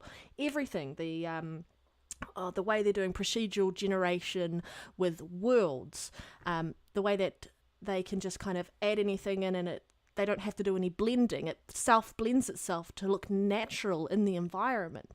The whole thing is just highly impressive. And what I can say to all the other engines out there, you've got a lot of work to do, because UE engine is destroying every other engine at the moment. That's all I got to say. Hellblade 2 is going to be fucking fire. Absolutely. And if people, just real quick, if people think the gameplay, like, oh, we haven't seen gameplay. I mean, just a game that we spoke about just before, Enslaved Odyssey to the West. Gameplay in that was awesome. You know, they've done other games, Devil May Cry. We know that these guys are capable of doing gameplay, so stop it. But we did see gameplay I'm just getting a years call. ago. I'll be right back, guys. Sure. Yeah, well, remember when I see people saying that, well, where's the gameplay? First of all, I know the reason why you're doing this. You're only doing this to take away from the game any credibility towards the game or the graphics, because what they were doing had nothing to do with, per se, Hellblade as a demo. This is just a tech demo to show you what UE5 can do. And so to see people say, well, where's the gameplay? This isn't the showcase for that. This is an epic showcase. And they're just showing you what they can do, you know, what's going on with other studios and using that engine. And to see people say that was kind of funny to me, because it was disingenuous. Because just a couple of years ago, we had gameplay. And even then, we had King Thrash say that that's not gameplay. That's not oh yeah, I'm gonna name names. Oh, I'm gonna name names, and I don't care. I always like to make sure I name who the culprit is, so that way, if he or she has something to say, they come right back to me and say it. Yeah, and his whole thing was like, that's not gameplay. That's just this and that. It didn't even look like it was on rails. Yeah, sure. Just like you always say about the devs, and how dare you disrespect the devs? The devs that they only concerned about are the PlayStation devs. Never concerned about any other devs. they could care absolutely less Yeah, so about any now other select the devs. Wi-Fi But one, that which is tech turned on. demo So only actually select the word blew me Wi-Fi, away. and I'm a you'll tech. be I able to see your love connections. technology. Period. Grew up And as a then, James Bond kid, and um, anything with robots so all you need to and stuff do like that. is I if you love tech. select it, But to see or go there might be a it settings icon done to the without the right. little You should dotty be ball able to things forget and on the then person's re-go back face in. and All you the need and to do all is over the re-put your body, password back in, Mum. and just do it with just that camera Oh, it's on the back of the. was just It's on the back of the amazing to me. modem router. I don't know if I I was took a I was photo of just it last eating that time. thing up, man, like it was a full course meal. I was It's now really connected. enjoying watching that tech demo, and it's not even exclusive to anything. Who cared about that? I was thinking about the games that could come Oh, okay. from this. I didn't care about which console it was going to, or who had a chance. And the same thing like Panda said, indie devs get a chance to Oh, to okay. to Yeah. take this engine because Send you it could use through. it for free, I'm just gonna but go when you back start to the making money is when podcast, you got to Mum. come out the pockets. That's fine. But yeah. But to be able to make a game, an Huh? indie game with this Aiming to go incredible down next engine, week. Yeah. I mean, it really had jumped leaps and bounds. And this is an engine being used without full RDNA 2. To see what that's going to look like together is going to melt your face. And to see people Yeah. say to see people say that, well, that's not really a tech a demo. That's just her recorded. That right there is a compliment that they don't even realize they're giving, because it Yeah. was too good for you to even realize or to recognize or to want to give credit to that actually was what a game is capable of doing with this engine. It's amazing to me. I really enjoyed it. I actually want to go back and watch it again. That jungle scene, I really did. Really did. Listen, when we saw the one for Forza, it really did catch us off guard, was showing us the desert and everything like that. And then all of a sudden they was driving. This one was even more so because when they showed the jungle, I thought they were showing us what they were using as a Photographing. reference. Yep. Yeah, yeah. So I thought Yep. that I was going to thought be it was like a reference, whatever. photogrammetry as well, bro. Yep. Right. And then to see it move over and there's the truck. And I was like, whoa, whoa, stop playing. That's actually what the background. Then they shows you what the road looks like going up the path. And then to see how easy it was to make adjustments to the road and the environment just like The that. physics. That blew me away. The physics was impressive as Guacamole. well. Yeah. And this is why when we hear the rumor that UE5 will help with cutting down the development time, I can see that. I can absolutely see that because they were making moves on the fly, just sitting right in front of us. No cut scenes, no nothing. They just making the adjustment right then and there. It was amazing to me. Yeah, man. And again, like I said, it's in its infancy. It's still at the early stages. So we're going to Yes. get a whole lot more out of this engine. It's just pivotal. They're It really still is. adding features into it now. Yeah, Yeah. Yeah. What Yeah. exactly. people don't realize is how much money Epic have spent on Unreal I'd Engine Hmm. to say get it an from epic 4 amount. to 5. Yeah, yeah. So Melina Jurgens did an amazing job in that acting Like, thing. Like I know she only had a couple of minutes on screen, but she said herself it usually takes months of work in the background to see her performance go up from when she actually performs the motion capture to actually putting it up on screen. The fact that they did it in literally seconds was so absolutely impressive. And everyone's saying how good Unreal Engine 5 is and all that. And yes, it is great. But what they don't realize is the work Unreal has done in the background. So they purchased Psychonics, Metatonic, Harmonix, CloudGen, and Quixel Bridge. What we actually saw being showed was Quixel Bridges meta-human program, which Epic bought and then put as a plugin into Unreal Engine 5. So it wasn't. So it's just a plug-in that Quicksilbridge made, the MetaHuman program, and that's a lot what Epic has done. So they've realized that they were lacking in a certain area, and they used the money that they've been making from not only the Epic Store but mainly Fortnite to improve Mhm. their engine where it needed to be improved. And the MetaHuman project by Quicksilbridge was incredible. Is just a beautiful program. It's fantastic, and I think we're like just using it as a plugin now that you can use immediately for Unreal Engine 5 is going to boost the performance of that engine to no end. And I can't wait to see what not only Hellblade's going to look like, but all the other smaller developers. That it's the democratization of these engines. Everyone's going to get their hands on them now. And going back to just Unreal Engine 5 and how quickly games are going to be developed, it made what that 200 square meter uh, art style of the forest, and then the computer generated a 4 kilometer square of that basically first 200 meters itself. It did it itself just with computer generated That's right. physics. Yeah. Just amazing. And that's going to cut back on development time so much. It's just going to be fantastic going forward. And I hope we get games quicker that look better, and double A studios are going to be able to make things that look as good as triple A. Everyone's saying mute panda. Is audio coming through? Extra audio or what? Nah, that was a while ago. I think she was muted. Nah, I think she's all good now. Oh, okay. Because I've been looking at other stuff, so I just saw that going. Oh, what's going on? Everything sounds fine on my end. That's all. So, all right. Well, I think we're pretty much done on that particular topic. But it's good to see the advances in technology. And Hellblade 2's going to look freaking epic, man. I can't wait. Do you guys think, just Tomatoes. to wind that sort of down, do you guys think it'll drop this year or early next year? I've Next always year. been of the thought that it's going to drop in December. I'm going to stick with that. I think it's going to be announced at E3 and drop in December. I hope it does anyway. Nice. Bushido? At the earliest, I think first quarter of I wish that what Pete saying is true. But for the way I look at it from as far as like content is concerned, I think that they would hold it back even if it is ready.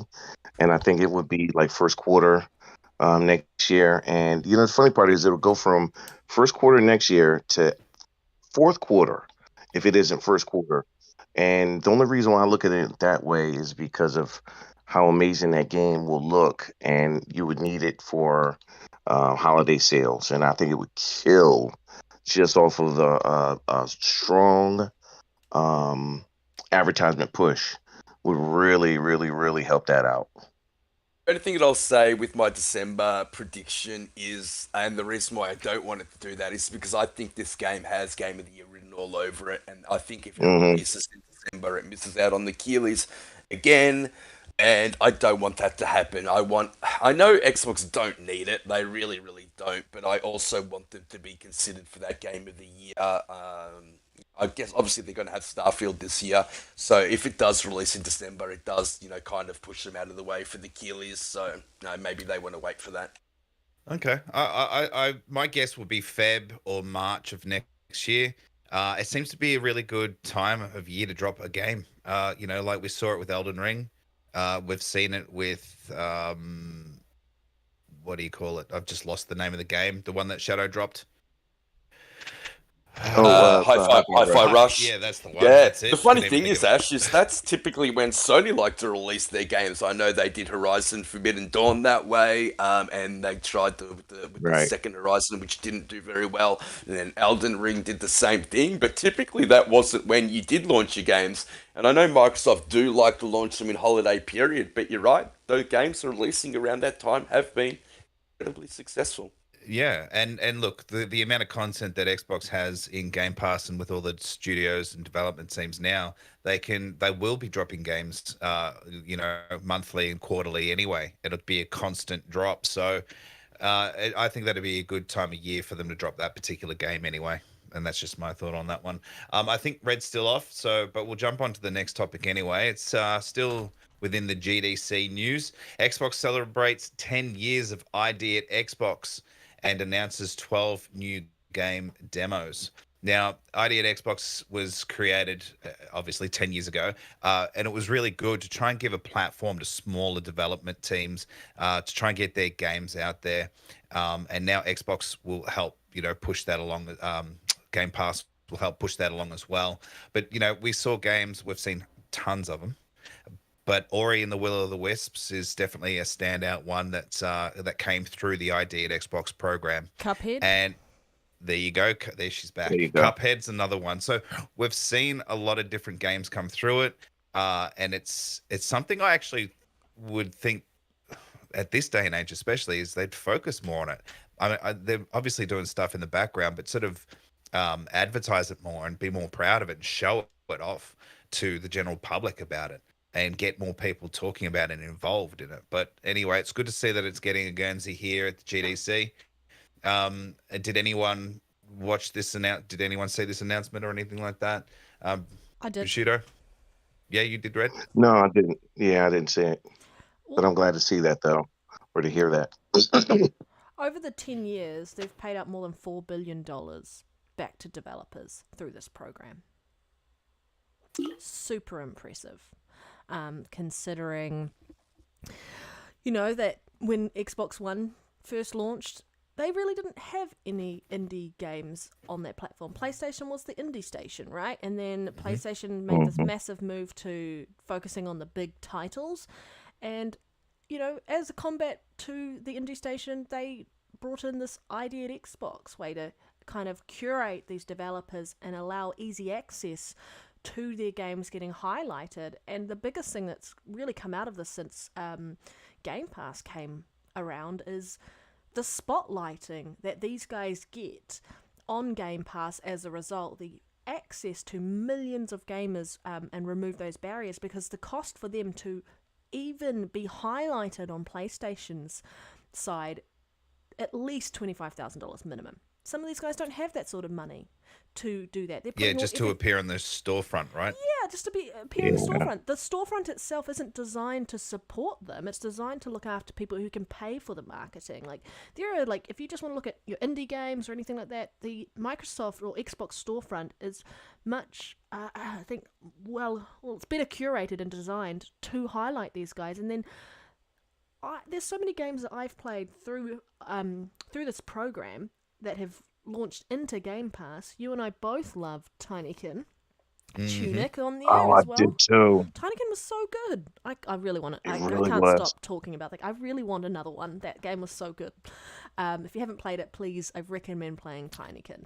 But yeah, it's just impressive, and I think it's great that they've hit 10 years. They've had this big push for this because it's 5,000 developers across 100 countries and 3,000 games under development over the 10 years that this program has been around. And it's going to stay because it is so successful and it allows a whole heap of people to enter the market so it doesn't stagnate. We have so many things now in gaming as a result because it's not just AAA devs trying to curate the same Ubisoft title again and again and again. The gameplay mechanics. Hey, leave my Assassin's Creed alone. Hey, your Assassin's Creed is just a reskin of every other Ubisoft game at this point. I do love Assassin's Creed. And I love you, but I can't take you saying that either. I'm sorry. I love Assassin's Creed. No, no, it's not. I'm just saying, a lot of their games have the same basic mechanic around the open world style. And so indie devs come in and they will, I guess, come up with new game mechanics, and then I think that then gets adopted by other studios and other AAA developers to kind of add those mechanics into their games and make them better as a result. So they do push the market. AAA studios do as well, but I feel like where we're seeing, I guess, ingenuity in that space is with the indie devs, because they don't have a skin I think of the this game. generation specifically, you're right. Specifically, this generation, I really feel like the best games until this year at least, but the best games so far in this generation have been indie games. I mean, they've been fantastic. I'd agree. Excuse me. I mean, Among Us, The Art of Rally, Nine Monkeys of Shaolin, Tunic, Hades, Tunic. Yeah. just to name a few. I'm pretty sure all came from out of ID of Xbox. I love that they're promoting it again because I think that they came to a point where indies kind of fell away from the Xbox console. I remember back in the 360 days, they had the Summer of the Arcade, or I Hmm. forget what it was called, or something along those lines. And that was That's just right. great. That's And it right. was so super Yeah. successful. And then the Xbox One generation kind of left all that behind. And let's face it, indies moved over to the PlayStation 4. And then that was the console where you'd be playing your indies. And going back to what you said, Panda, what now it's $25,000 just to get named on the marketplace on Yep. PlayStation to be Hmm. found. I mean, where Xbox is actively marketing these games for free. Not only that, they're putting them into Game Pass, which makes them be found. I mean, half the problem is for these smaller developers that don't have marketing money, like the big AAAs do, is actually being found. And Visibility. It's about player I've had engagement, so right? much fun. Yeah, playing these games. I think Hmm. what was that game? Trek to Yomi was another one Yep. that I just That's it. There's thoroughly another one. enjoyed. Right. Yeah, What's yeah, the one and that there's me and been What's the one me and Riskit was playing? The one with the boat. Seafarer, Seafarer, Bart something tides. That's something Shark like Far that. Changing Tides. Yes, that was a Yeah, fit. Listen, it is a simplistic game, but it is fantastic.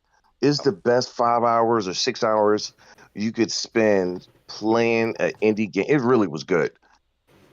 You yeah. look at So Vampire they've Survivors. I feel like part of the issue Look is at that. Yeah, that's yeah, right. some of these companies have just been basically brainwashing in the sense of like and manipulating the market to go, this is what it means to be a game that is worth this much, and so on and so forth. And as a result, Hmm.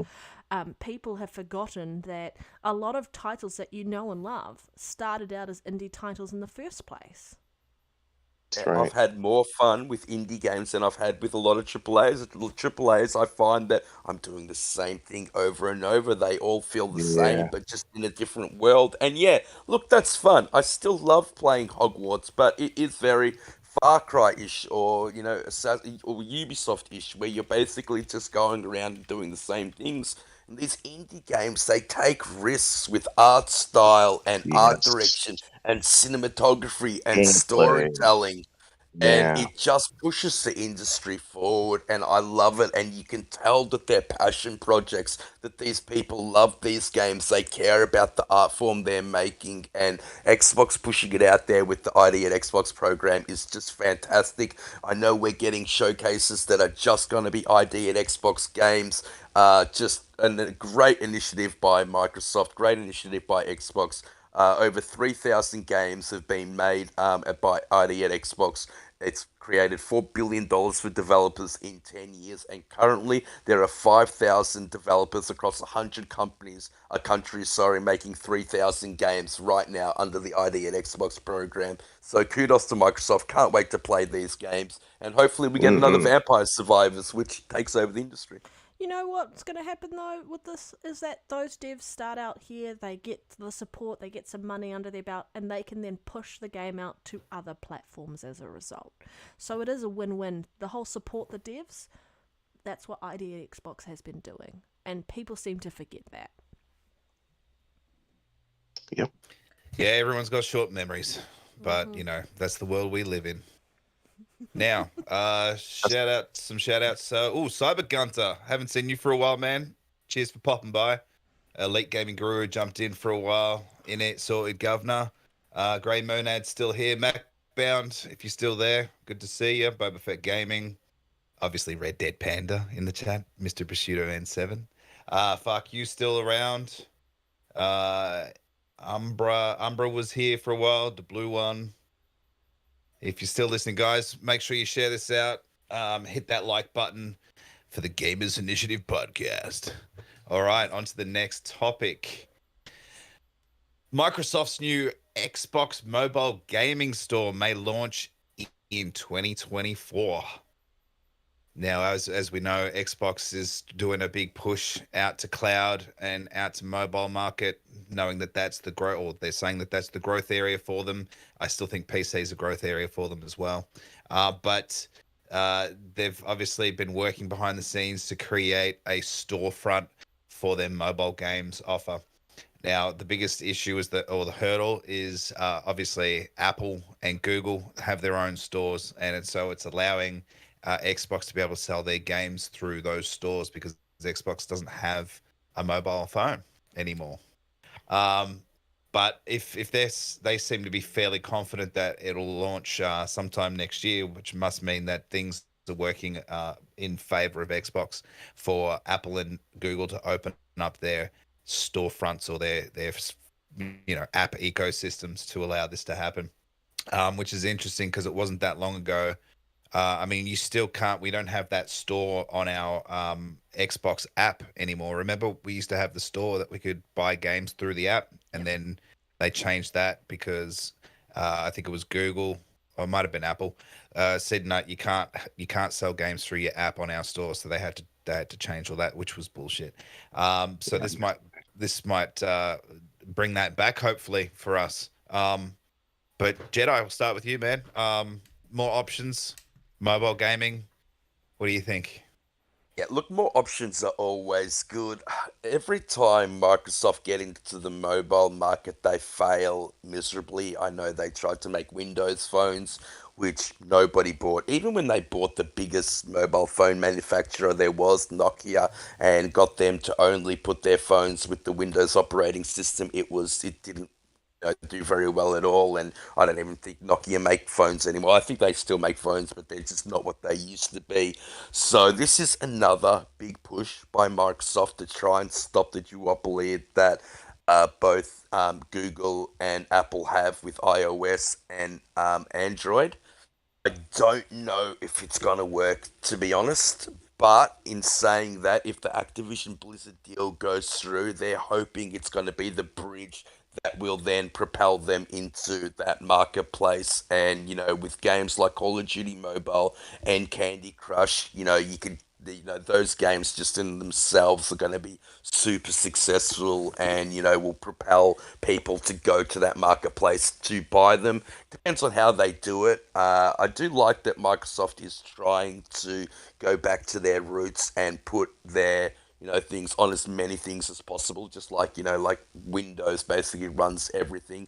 They want it to be on Apple. They want it to be on Android. They want it to be everywhere. So we'll see how it goes. I know that the $70 billion deal for the Activision Blizzard had a lot to do with this. I mean, that's what Phil Spencer's been saying. Yes, it's fantastic for us to get exclusive IPs and things like that, but really the reason why they spent that amount of money is because they want to branch out and reach that mobile market, which has been eluding Microsoft for 20 years. So, look, this is their next step into that venture. We'll see how it goes. Indeed. Indeed, it is. Guys, feel free to jump in. You don't have to wait for me to call or anything. But, what do you think they're going to do here? Do you think they're going to be able to get into these ecosystems and start selling their games? Do you think Candy Crush will technically become exclusive into the Xbox App Store? Or, I mean, how do you think it's going to play out? And where do you think it's going to go from here? Exclusive. Exclusive. Exclusive. I don't think Candy Crushes or any other excuse me game on mobile is going to become exclusive to the store. I don't think so.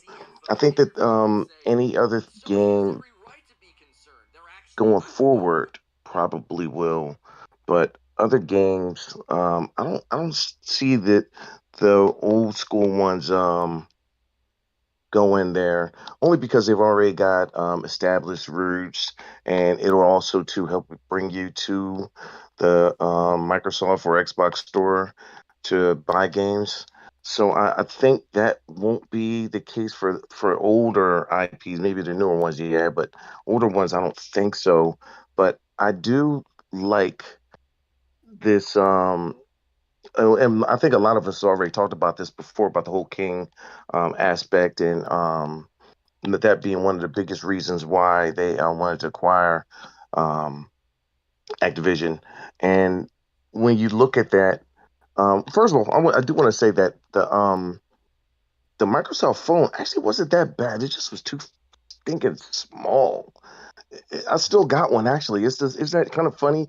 It actually still works and has Beats audio with it, which actually sounds really good on it still to this day. But at the same time, it's like they were always like a step or two behind the technology, or they just were going cheap. I don't know what they were doing, but I thought that this. I think that this is a good move because this is the point that now we're all seeing is that everybody needs an extra revenue stream instead of trying to gouging us with season passes and um, exclusive content where you have to pay for it. Like nobody minds DLC, but no one likes to buy something that it seems like you just kept off of the regular content just so you could charge us. So if this is another way of getting revenue, which I believe is the case, and I think that Sony is looking at it the same way too. I think that this is a great way to get that kind of funding without having to gouge um, your um, your biggest base, but also too to be able to get more of a fan base with your types of games. I think that even the games that you would get for your store wouldn't be bad to even add in Game Pass, depending on how big they were, because to be able to play certain games. Like what was that one with the Subway Surfer, Subway Surfer. That's a simple game that if it was on Game Pass, it would be something that another one too was a Hospital 2 Point Hospital or something like that. These are games where like I would like my wife to play, and she would get into this one game, and now she would look through the either Microsoft Store or Game Pass to see, hey, what else is on here that I might be interested in. And so smaller games like that would work great for the Microsoft Store, but also too, I think would also work great for getting um casuals into Game Pass and expanding. And I'm more than likely they'll think of something else because I'm just spitballing, but they'll think of something else. But I just think it's a great idea to be able to venture in that market for extra revenue and then use that into your AAA or AA games and so forth going forward. Yeah, there's like 280 million players or something ridiculous. Over 200 million players just playing Call of Duty on mobile right now. Yeah, I how about that? disagree Yeah, with you though. Call of I Duty. think they Yeah. will make it exclusive to the store. I think it's the whole reason why they're doing it. I, I think that they need Hmm. to get people into that store. It's going to be that bridge that I was talking about. It's why they paid $70 billion, and you don't do that without making things exclusive. And Call of Duty and Candy Crush, although they have a built-in established dedicated fan base, say like Fallout 76 does and Elder Scrolls Online does, I think they're going to go the different route and make these games exclusive to that store. and allow cross progression around like pulling your save over and everything across from or everything over. I reckon. Um, yeah, I think this is good, and I feel like it's like when Microsoft or Xbox first came into the console market, they purchased specific IPs, they purchased the odd studio so that they could start establishing themselves there. And what better way to establish yourself in this way with a already established and very successful IP or IPs in regards to ABK and go into that mobile market and try and challenge the duopoly that is Apple and Google in that space. Yes, there are some other mobile stores around, but they're not competing comparatively. And you might be right. In order to pull them across, they're going to need IP, and so they might pull it from the other ones. And all you have to do is just access it via that. You've still got your phone. You don't have to buy another platform or something else to access it. It's not going to be That's that right. Yeah. hard to do it. And I do think they're going to have something in place to kind of pull, like, allow you to carry over your saves and everything, whatever your content that you've got on those other stores across, hopefully, if they can get that up and running. Yeah, I think it's a good start, and I feel like this is the whole reason for that deal, and they saw the writing on the wall. Part of that game plan that Phil's been talking about, no doubt with Satya Nadella, about how they're going to reach the 3 billion gamers, was also we need to obviously solidify and kind of back up what's happening in the Xbox space, but we need to move into the mobile market because that's how we actually reach those 3 billion gamers. Because it's diminishing returns at this point. It's cannibalization around people on PC and people on console. There's only a set amount of gamers available there. Not everyone wants to game on a console or a PC. Other people, their gaming experience is purely through their cell phone. Everyone's got a cell phone, basically. And that's how you access it. They've already got it there. You don't have to do anything else. All you have to do is, give them a reason to move there. And I think they're starting off and making the right moves to start that process off. Yeah, we've seen people are happy to move across with the Epic Games Store, moving over from Steam, buying games on there slowly, but it is happening. Yeah, if they make it exclusive like Candy Crush, I think it'd be sort of something done over a period of time. I don't think they'd pull it straight away. Yeah, I think to be honest with you. Transition. Yeah. Yeah.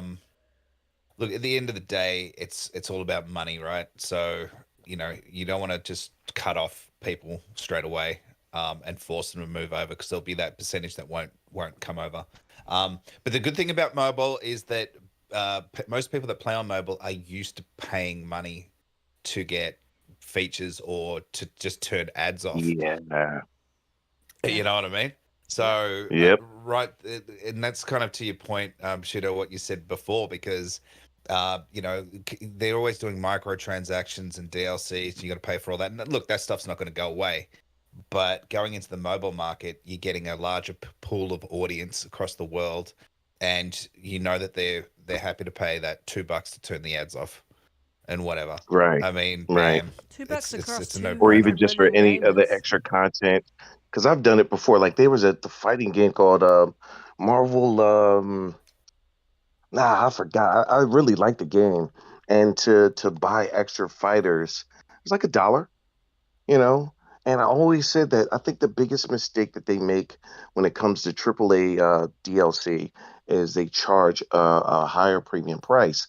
And I think that you would sell way more content or way more DLC items if you charge $1 for each one and nothing absurd like $10 Per for skin. a helmet or things like that. But you sell it for like $1 or 50 cents. And I remember playing with KJ and a couple other guys one day, and we were playing Monster Hunter, and they had some DLC, and we was going through the DLC, and they had some skins for the Palicos, and they were like $1. Haircut was like $1.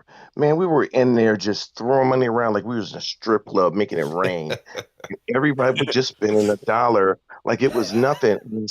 It made my idea fortified that if it's just $1, you would sell way more because people would say like, oh, it's just $1 because that's all everybody kept saying. Oh, it's only $1, so I'm gonna just go ahead this and that.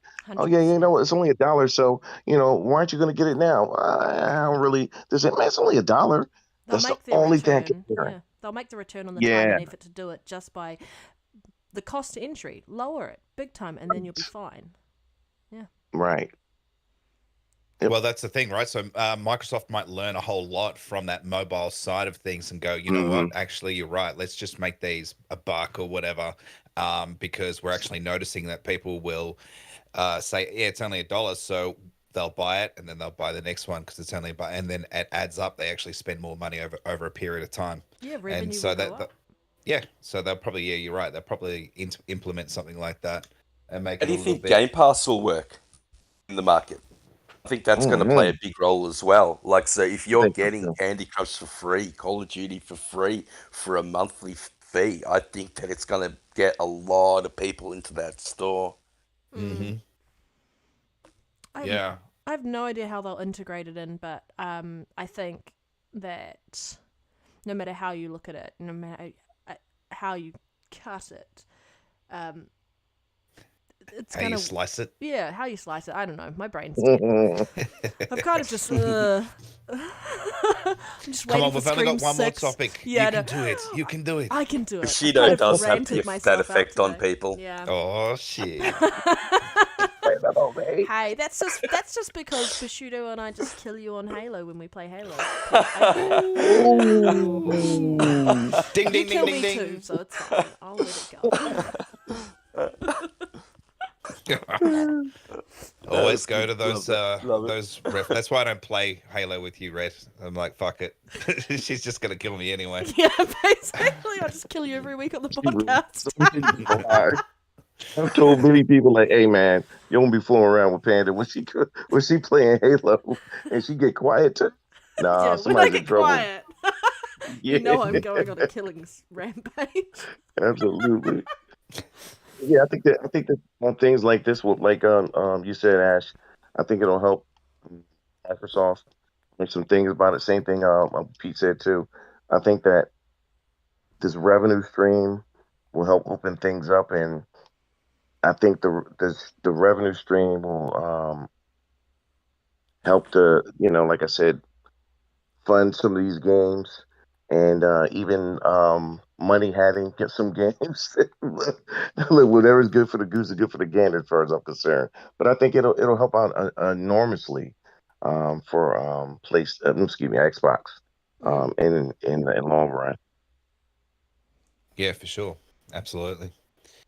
Shout out to some guys in the chat there. We've got Risker for the Biscuit. We've got Kern Obi. I don't think I've seen you here before. So welcome. Fuck you still here.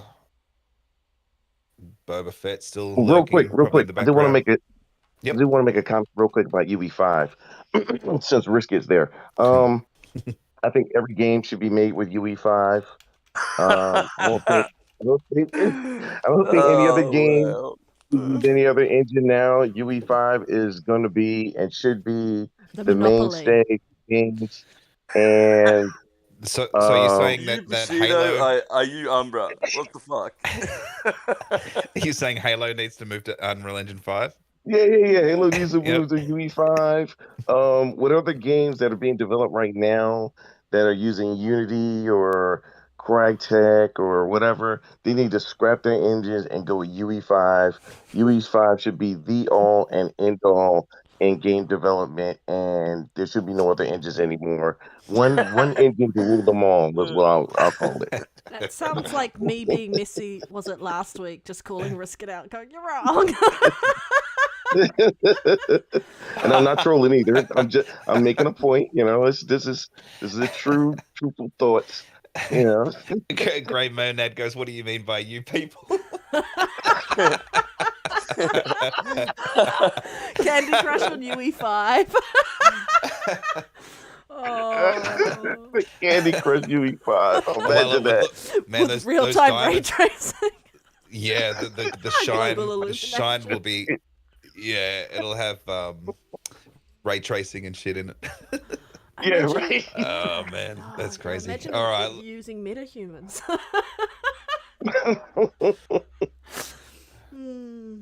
all right. Let's go to our last topic here.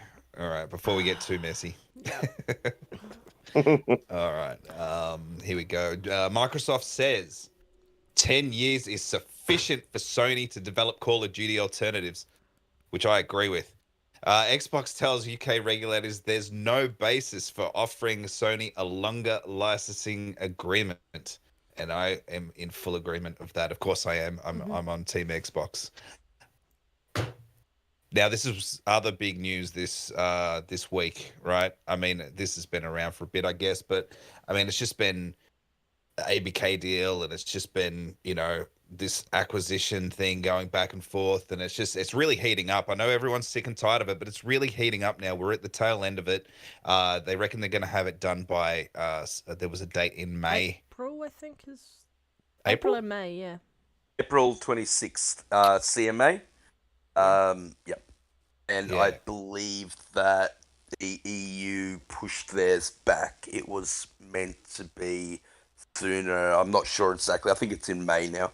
Yeah, I'm sure I saw May somewhere, but yeah, look, it's really heating up, and it's making there's meltdowns everywhere. We're laughing.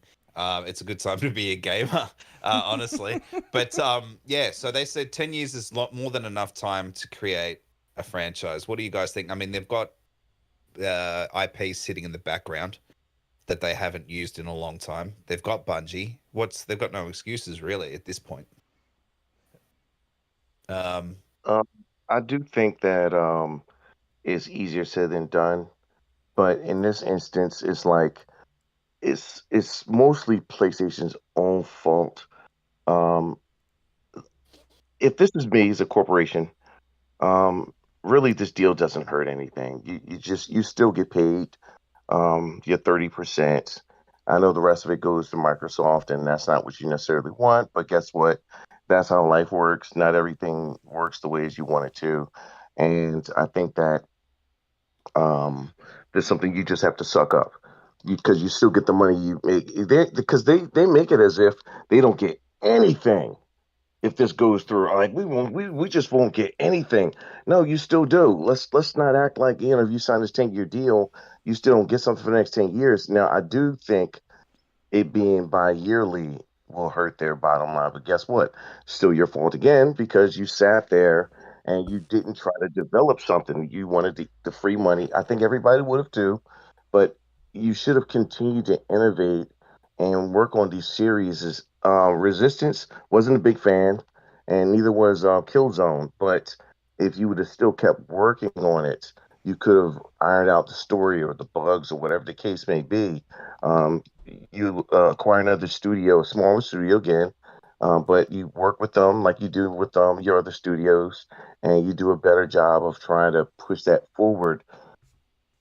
Can they develop their own COD? I doubt it very much. So I don't think even Xbox would be able to. And you see already that Halo would be their argument for it, and Halo is still big, but not Call of Duty big though. So the problem is that they just should have. Probably they shouldn't have put all their eggs in one basket, and now they're really dependent on it. And now after 10 years, when that 10-year deal is up, more than likely they're not going to get it renewed. It'll be exclusive to Xbox after this generation, unless the revenue just is that good. Whoa. Call of Duty is going to be exclusive to Xbox after this generation. Is that what you're saying? Nah. Well, 10 years from now. I think it's possible. I don't think that's going to happen. I think that would only happen as if something came into the market to completely challenge Call of Duty. And I don't think that's going to happen either. I don't think this is why I think it might. The reason why I think it might is if we get a shift in mindshare in gaming, like right now, PlayStation's at 70 and Xbox has 30, is what they say. If that goes up to just 10%, that would give you more incentive to be able to push people to come to your ecosystem then, especially with a game like COD. Now you can only play it here, as opposed to you being able to play in both places. Now I'm with you too. I don't think it'll change. I actually think it'll still be multi-plat, but at the same time, things have happened that even I didn't see or didn't think would happen. So I like to always look at all sides. But yeah, I just think that even if they do work on something, I don't think that anybody could have or could make something just because you sit and make something, like, hey, this is going to be our competition for COD. No, even what's his name? Sheesh, I love this game too. Destiny. Destiny's still not up there with COD. It's close, but it's not up there with COD. So Oh, to be it's able not to make close. something, yeah, well, I'm just saying like the closest thing to it, I guess you could say. But it's nothing. No, I'm gonna stick with what you just said. No, there's nothing close to it. So I don't think that anything that they even had. That's why they have what 10 games they're working on as gas games. I don't think it's just that easy just to make a game and say this is going to be our version of COD for us to make tens of billions of dollars. I don't think it's that easy. Well, I don't care. I say they got 10 years. After that, it's exclusive. Xbox has 10 years to actually start advertising their services and their software and their platform and Game Pass. I reckon after 10 years, that's it. Those who are like Cut and saying, dry. yeah, Yeah. those who are I saying think that it's a 50-50 split. Microsoft has ample time to do the same thing. I think both PlayStation and Microsoft haven't turned around and like tried to make an equivalent to COD. I Right. think if they had, then we might see someone challenge COD. I mean, just looking at the Bethesda acquisition alone, like you've got id, which makes beautiful first person shooters. Like they just sing. Like when you're playing the game, it's just fluid and lovely, and it's great. But and I think they could, like, you have the talent on Microsoft's side now, and so they could, if they really wanted to, they could. But you know what? They don't have to, because they can afford to buy it. PlayStation, if they Yeah. could afford to buy it, Yeah. they wouldn't have had to worry about trying to figure out an equivalent to Call of Duty themselves. And I think 10 years is ample time. You've got Destiny there. You've got Bungie. You've got the oh my god, why can't I think of it? The talent there to kind of work on and iterate and make and change the scope on and come up with something that could potentially do it. I don't think that we're going to see it, but it could happen. Like, it's not impossible to say that it's not actually in the realm of reality that they could make something equivalent. It could happen. But for those just pushing back and going, Microsoft could have done the exact same thing, they don't have to. They don't Yeah. have to, because they can. This opportunity came up. They took the opportunity, and so they really don't need to. This 10 I think years. SOCOM. Yeah. I think SOCOM of all the games that they have underneath their belts could be because that game was huge back then. Yeah. Before there was COD, SOCOM was huge. Now, don't get me wrong, SOCOM doesn't carry the same weight as it used to because it's been dead for so long. It's been given too much time in between each decade for people to forget the game. But with Call of Duty having that third person mode, and more people are playing that, really does help with being able to resurrect um, SOCOM because of that. And so I think that could be their biggest opportunity or use of an IP that they already have. I think SOCOM might be. That might be the closest thing. That'd be the first thing I try though. Yeah. SOCOM would absolutely be the first one I try Mm. out of all the other old IPs that they've had over the years. That would be my first try. Mm. Yeah, look, I can't see any game competing. Oh, as a military shooter, I can't see Look at any Battlefield, military eh? shooter competing Yeah. with COD at the end of the day. I also don't see Microsoft making Call of Duty exclusive. I don't At the either. end of the day, I think PlayStation will always dominate the European market. I can't really see that changing, even if the acquisition goes through. America will pretty much always be 50-50, and I think it's actually going to push Hmm. further towards Xbox once the deal goes through. Japan, they're tending more towards Nintendo at the moment, but Europe, Hmm. Australia seem to be dominated by PlayStation, have done so for 20 years. You got to remember that a lot of people's libraries, digital libraries now, are going to be existing on the PlayStation network, and you're going to lose all those games if you then move over. So, yeah, they might get the new players, but people that have been loyal to PlayStation, I don't really see moving away. In saying all of that, their PlayStation are trying, so they acquired Deviation Games just set up by Dave Anthony and Jason Blundell, both who worked at Call of Duty at Treyarch.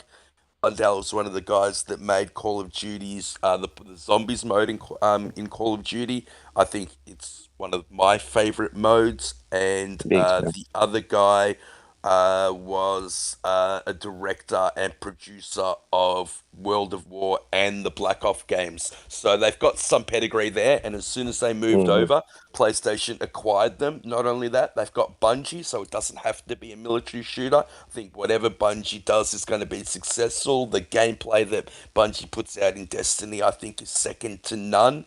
So, they do have an opportunity there. But look, Call of Duty is ingrained. There are so many people that only play that game. They'll buy one game a year, Mhm. it will be Call of Duty, and they will play it year in, year out. Yeah. I don't think it's gonna stop being third party, and I think we all woke up to the news around the UK regulator siding with Microsoft over the Call of Duty PlayStation concerns, and how they re-looked at it and realized that they were wrong around the financial models around what would happen if Microsoft made it exclusive. Microsoft won't be making it exclusive because financially speaking, they would be screwing themselves over in that respect.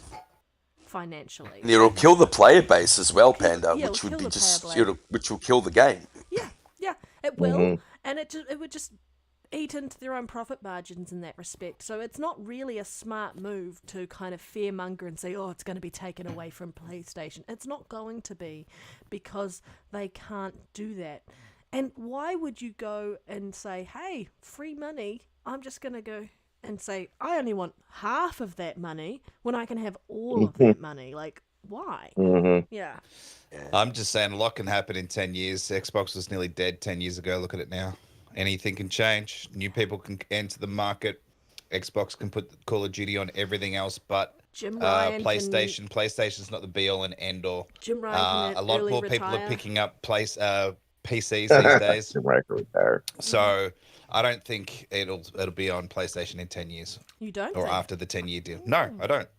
Who even knows if COD is still going to be relevant in 10 years' time? There Well, could be that's something that's else another that- thing. Yeah. That's the other thing too. Yeah, But a that's a lot good can point. happen in 10 years. Remember, It's been at some- around for 20 years, and there has been innovations in the marketplace. We've seen battle royales really skyrocket with the prevalence of Apex, PUBG, Fortnite, but in the background, always getting 100 million people playing it. There Yeah. is always COD. I just think that it's a more adult shooter. It's a military shooter. It will always have a market. I just don't think you break up that player base. Riskit has a question though. He says, if they announced Halo goes to PlayStation tomorrow, would it revitalize the game, and would it be for you? No, it's never going to touch PlayStation. So no. I mean, hey, Brisket, this isn't your show to be asking questions, so save that question for. No, I'm just kidding. I'm happy to answer God this. damn. I think if they wanted player base with that, then they could do that. I don't think that's ever going to happen in reality. They're not. Like, Halo is a staple pillar of Xbox, and it's part of Xbox's identity. It's how Xbox started, so I don't think that would ever happen. But it would be nice to kind of revitalize Halo a bit more. Season 3 has done a good job there, but it's still not enough. And they really, really mucked up launching that game in the way they launched it. They didn't have nearly enough content. People forget, when DLC comes out, people will take time off. They will play that DLC until it's done, and then they're like, what next? Like, I know when I was super on the Destiny train, I no longer, it just doesn't interest me anymore. I would take time off work, I would play it, and I'd be done with it, with the DLC in maybe 20 hours. And then I'll be Wow. I think one thing that'll revitalize Halo is if Microsoft get a bigger player base in other parts of the world. I think a big problem for me with Halo, especially playing multiplayer, is finding a game in Australia. It's very difficult unless you're actually doing it between the hours of 5 p.m. and say 11 Yeah, p.m. but you'd have all It's those just PlayStation gamers in Australia who would also be online having access to it. yeah, and and PlayStation dominates the market in Australia now. It didn't in the 360 generation. It was a lot easier to find games back then. But I had the same problem with Titanfall. There just were no games in Australia, and it ruins the experience when you're playing, on a 250 millisecond latent ping. It Yeah, just does, it does. unfortunately. So that would revitalize it for me. It's never going to happen. It's not going to I happen. mean, And to be honest, yeah, we're living in how fairy many tale of land. those PlayStation gamers are even going to touch it? They're Exactly. so Yeah. hardcore PlayStation. Anything Xbox does is trash to them. It's rubbish. The Master Chief is etched into every single GPU made by Xbox and will do so up until Master the Chief's future. driving a Hey, Scorpio. yeah, Halo is Xbox and Xbox is Halo. But Boba actually agrees with you on your prior point. Actually believes that Call of Duty will be exclusive to Xbox. So it just shows how wrong both of you guys are. We'll see. I'll see you in 10 years. Yeah, we'll see us in tears. Those Yeah, receipts. agents in 10 years. And if I forget, Boba will remind me. Yeah, right. Exclusive to Xbox, Jim Ryan's Tears of Salt coming to Xbox Game Pass. Look, you got to Well, look remember, at the right? fact that Xbox is looking at 3 billion players. Sony only right, make up 150 million at the most. Yep. I know I'm saying believe only, but when 150. you look at those numbers, that's nothing. Yep. Yeah, but you look at Halo in that instance of if the multiplayer had went third party, the was it Halo 5 Guardians? I will still stand up and say to this very day that Halo 5 Guardians had the greatest, and I mean the greatest multiplayer variety of games ever by any game. Mm. The multiplayer had so much you could do. It was ridiculous. There wasn't just 5 or 6 modes. It was like 12 modes, and each one took a certain skill level to be able to play at them. Um, I if thought you they could would do have something brought like back that, Warzone, Bushido. I really did. especially Warzone. I loved Warzone so much. I still hope they bring it back. I'm really like got my fingers crossed, pleading that that comes back. I really love that.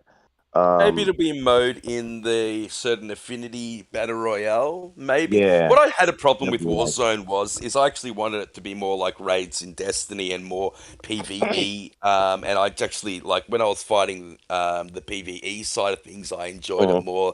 And then like so you'd be fighting one of the PVE guys, and then a PvP guy will come along and kill you, and that annoyed me a little bit. In saying that, I mhm. enjoyed it as well, mate. Right. Yeah. And so that's what I mean. Like, if you could do things like that inside of your multiplayer game, that could really help. And I think that games like, because remember, at one point, Call of Duty was, it was still at the top, but Call of Duty had real competition. Medal of Honor, um, what's the one that's still going on now that screwed itself? Battlefield. Battlefield. I was gonna say, yeah, one of you guys mentioned it earlier. Battlefield had an opportunity to stick his foot in the ground and say, "Hey, I'm your competition over here," and screw the pooch right from Oh the yeah. very beginning. Oh yeah. I wanted Uh, that game to be good. I really did yeah. because I like Battlefield, and it just didn't land. It was a shame, but this is the type of thing that you have to do, and these are the types of things that we don't see that keeps something from being a success or makes something a success is just those little things of having the studio push it out anyway. Well, we'll just do this and understand. Or a studio having enough time saying, you know what, we're going to take our time on this one because we just need it to be good. You know, we're bringing this back. We've got a nice buzz going. We have to have this game be good. But unfortunately, because of money and because of investors, you never get patient, or will almost never get patience. And fortunately, the game suffers from it. So it would be nice to see somebody come in and look, and like I was going to say too, like Ash said too, to a degree, COD hasn't always been that good. COD has really kept his space only from de facto because no one else has been able to put anything forth. So, but when you had Medal of Honor was competition for a while. So was Battlefront would have been actually pretty good too if EA didn't get gritty with it. I Yep. think Yep. Battlefront is a beautiful game Yep. to this Have very fixed it.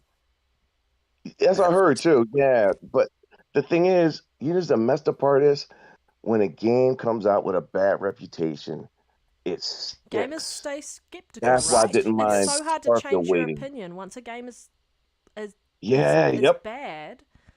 Yeah. yep, Especially with social media these days. But yeah, yeah. Battlefield, if you look at the hype around the Battlefield 2042 trailer, they had something special. People Hmm. wanted to be excited. The only in Battlefield moments that people craved, and they thought that I really thought they were going to nail this one. And to see how badly that game was put out, and I tried it Yeah, recently. I think me and Risket jumped into the beta, and it just felt off. Your people floating in the air. It was wow. so terrible. It needed another year in the oven, and if they did that, it could have been something truly special. But even going back into it now and playing it, I think they put it into Game Pass. It feels slow. It feels lethargic. The shooting doesn't even feel tight. They need to go back to the drawing board and fix it. The graphics are terrible, to be honest. I said that too. That game Yeah. needs it needs a complete overhaul. In saying that, the head of oh, guy that made Jedi Survivor, I forget his name, the head of Respawn, Vince Zampala, has now been Vince put in Apollo, yeah, charge, of Battlefield. Good. So look, if you want anyone looking after an IP, it's him. Look what he's done for yeah. Jedi Survivor. He's the reason Call of Duty is great. It was his team that made Infinity Ward, that spawned Respawn, that made the Modern Warfare series, which is, I think, the epitome, the very best of what Call of Duty's been. So yeah, fingers crossed they get Battlefield right next time. I think Infinity War might have had the best campaign in years. Hmm. That campaign was fantastic. It was the old Call of Duty campaign. It was Yeah. cinematic. It had set pieces. It was And when it you was launched that nuke in Modern Warfare 3, that was something else. yeah, yeah. So yeah, I'm with you on that. I'm with you. Well, All right, very good. I think Red, it's do you been. want to add anything else to the topic? Nah, not really. I think we've had a good Nah. good show. Yeah, nah. I think it's It been a was our good most show. professional Yeah. since Elite wasn't here. Oh yeah. No pillow talk. interruptions. Throw it under the bus. He didn't slow us down. I haven't had It a was good it was rant good. in ages. Yeah, hashtag Red Rant. Red rant. It was a really good show, and we love having Pete on every time you're on. Such a good mate there, Pete. I love you. And Bashudo, Yeah, I love you it's too, so mate. nice to have you He's on alright. for the first time, and would love to get you on. I need to get on your show, but like it's so hard with the time difference. Yeah, we talked about that before. Yeah, I'll the hit you back time up difference is again. stupid. I think we're about to go through another change in the time zones in the next couple Yeah. of weeks. So, yeah. But Let me. what were you gonna say, Bushido? I said, no, let me know because me and Bobby have talked about it a couple times before, so Yeah, we would love to have you on. love to Same join thing it. with you, Ash. Yeah. Ash is just aloof though. You're like you could send him a message on Xbox Live. He'll see it. I wish it would let you know that the person saw it, so we won't have to assume it. But I assume that he'll see it and he'll look at it like, I'll respond to it when I feel like it, and get right back to playing. And then forgets. That's And me. then when he remembers, he's like, it's too late now. And then go back to gaming again. Yeah, that's what I imagine. But just Something like that. just to go on there. Thanks to the chat for joining us this week. And we'll do a quick lot of outros, and then we'll head off. But Bashudo, since this is your first time on the show, just remind people where can people find you? Yeah. Well, Twitter, Xbox, PlayStation, Discord. It's always going to be Mr. Bushido, Space and 7. The space not is in SPACE. Well, not two E's, but outer space, not like that, but like space, like in the space bar on the keypad, space. And you're gonna stop And lying to people. Take the N7 out of your name, since you haven't played Mass Effect, bro. Oh let's shit. get something straight. Two of the greatest games of all times is Mass Effect, and of course, the Geralt series, which I like to call it. Geralt There's no other series. games. There's no other greater games than those two Mass games. Effect, man. Yep. Yeah, but yeah, you can find me on PlayStation, Xbox, and Twitters and stuff like that. Underneath that name, and no one else has that name. There are other Mr. Bushidos, but they're after me, so they have to suck it up, and you'll just you'll see when you see the Yeah, we'll just time cancel them frames. for you, so you don't have to worry about them. Yes, you do that. And tell us about your You do show. that. Oh yeah. On the KY Bobby show, which is Game Set Live. I like calling the KY Bobby show, but on Game Set Live on Thursdays at 9 o'clock Eastern Standard Time. For everyone else, you have to figure that one out, like I had to do it today with Gamer Initiative, because I was like, what time is that for tonight? So do the same. Google it. Do whatever you got to do. Your time compared to whatever it is in Middle Earth, and that's it. And every now and then, well, I used to make appearances on Umbra's show, the Xbox Infinite, but I've been Umbra's self-banned. show. After what What Risket just the put in the hell? chat, Mass Effect is Umbra's just a show. bad game. Like, I wouldn't go Wow. back I've to been Umbra. self-banned by Risket, because I let it out that was originally the name where he got the idea was from Umbra, but now he's upset about it. Now he won't let me back on the show. Oh So shit. maybe he'll get over it. I was asking Pete to help me out with that. Pete's like, nah, we'll see what happens with Risk It. And I'm like, but Pete, you're supposed to be my man. He's like, yeah, Slip Risket a sometime. biscuit. You'll get back. Risk it. Yeah, slip him a Brisket. biscuit. Yeah. I Damn. will let you know that I came up with the name for that show. So hang on. So if you came up with it, Pete, that's your show then. Yeah, it is Pete's show. Yeah. Ooh, are you claiming? No, Are you no, claiming I the wouldn't show? go that far. Definitely Pete's like, I Risket's take show. it back. I take Yeah. it I'm back. like, what you If said, it was take my it show, back, it would be a lot back. bigger by now, unfortunately. Oh, Oh, damn you. Oh, you're gonna cop that.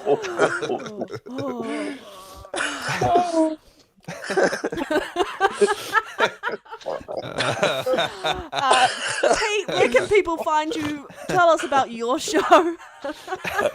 Yeah, so we are going to be live in 15 minutes. So we're not going to be live because we pre-recorded the show, but we're on Premiere. We're going to be chatting with everyone in the chat on Xbox Infinite in 15 minutes. So I'll see you guys there. You can find me at Twitter, Xbox, at Jedi Knight Peter. Thank you so much for having me, guys. Ash, Panda, always fun talking game with you. Bushido, you just stole my thunder, man. You talk way too much today, bro. Yeah, and I appreciate you guys having me on too. I really enjoyed it. It was a lot of fun. Nice one, Red. Where can we find you? You can find me on Xbox when I am not training people, because I've been crazy busy the last 6 weeks. You can find me on Twitter, and I have this channel, but I don't really do anything with it, to be honest. So I would like to, I just don't have the time at the moment. And I just want to quickly just apologize. I thought I muted myself, but it didn't mute myself, and you could hear me talking to my mum about trying to fix her tech issue with her phone. So apologies there. But yeah, that's about it. I love having our guests on this week, and it's been so nice to have a elite episode. So good. I hope he enjoyed his birthday. But Ashtrey, where can we find you? Yeah, always lurking around on Twitter, trying to upset people at EliteGaming, TREY for Jedi Knight Peters out there. It's an E. Xbox, YouTube. I haven't made a video in like 4 months. It's hard finding the time. Because when I started the channel, I was actually working from home, so I had a bit more time to be able to make videos, but it's getting a bit harder at the moment. But hopefully things start to settle down, and videos don't, it's a 3, 4 minute, 5 minute video. It takes hours to make, so it's just finding that time to sit down. I should really put aside an hour a day and then just drop a video once a week. But even that I don't really do. So You'd rather game, whatever. right? That's what I do. Yeah, I game. Absolutely. So yeah, I'm just now I need to go find a game to play. Yeah. I'll get there. Anyway, that's it for me. Thank you. It's been a great show. Episode 93 of the Gamers Initiative podcast without Elite Gaming Guru. Probably our next most week? professional yet. Is it Cult next week? Oh, you dropped it. Oh, You sorry. dropped it. Elite wanted to drop it in a tweet. Oh, sorry. Anyway, Elite, sort yes. it. Yes, Mr. Yeah, we just had Hope this week. It was a lot of fun. Yeah. This is Colt Eastwood. Oh, everyone! The Kart Racing Nitro, Crash Bandicoot, I think it is. Kart Racing Nitro is on special for $35. A couple of us picked it up, so I think it's going to be a really fun game to play with friends if anyone wants to try it out. Community game night sounds like a community game night. Yeah, definitely. Game, right? That's what I was thinking. Okay. Yeah. All right. Well, Sounds we're good. heading out. I hope you guys all have a great rest of your weekend, and I'm gonna go get something to eat. Yep. Bye, guys. All right. See you guys. Hit up. Awesome show.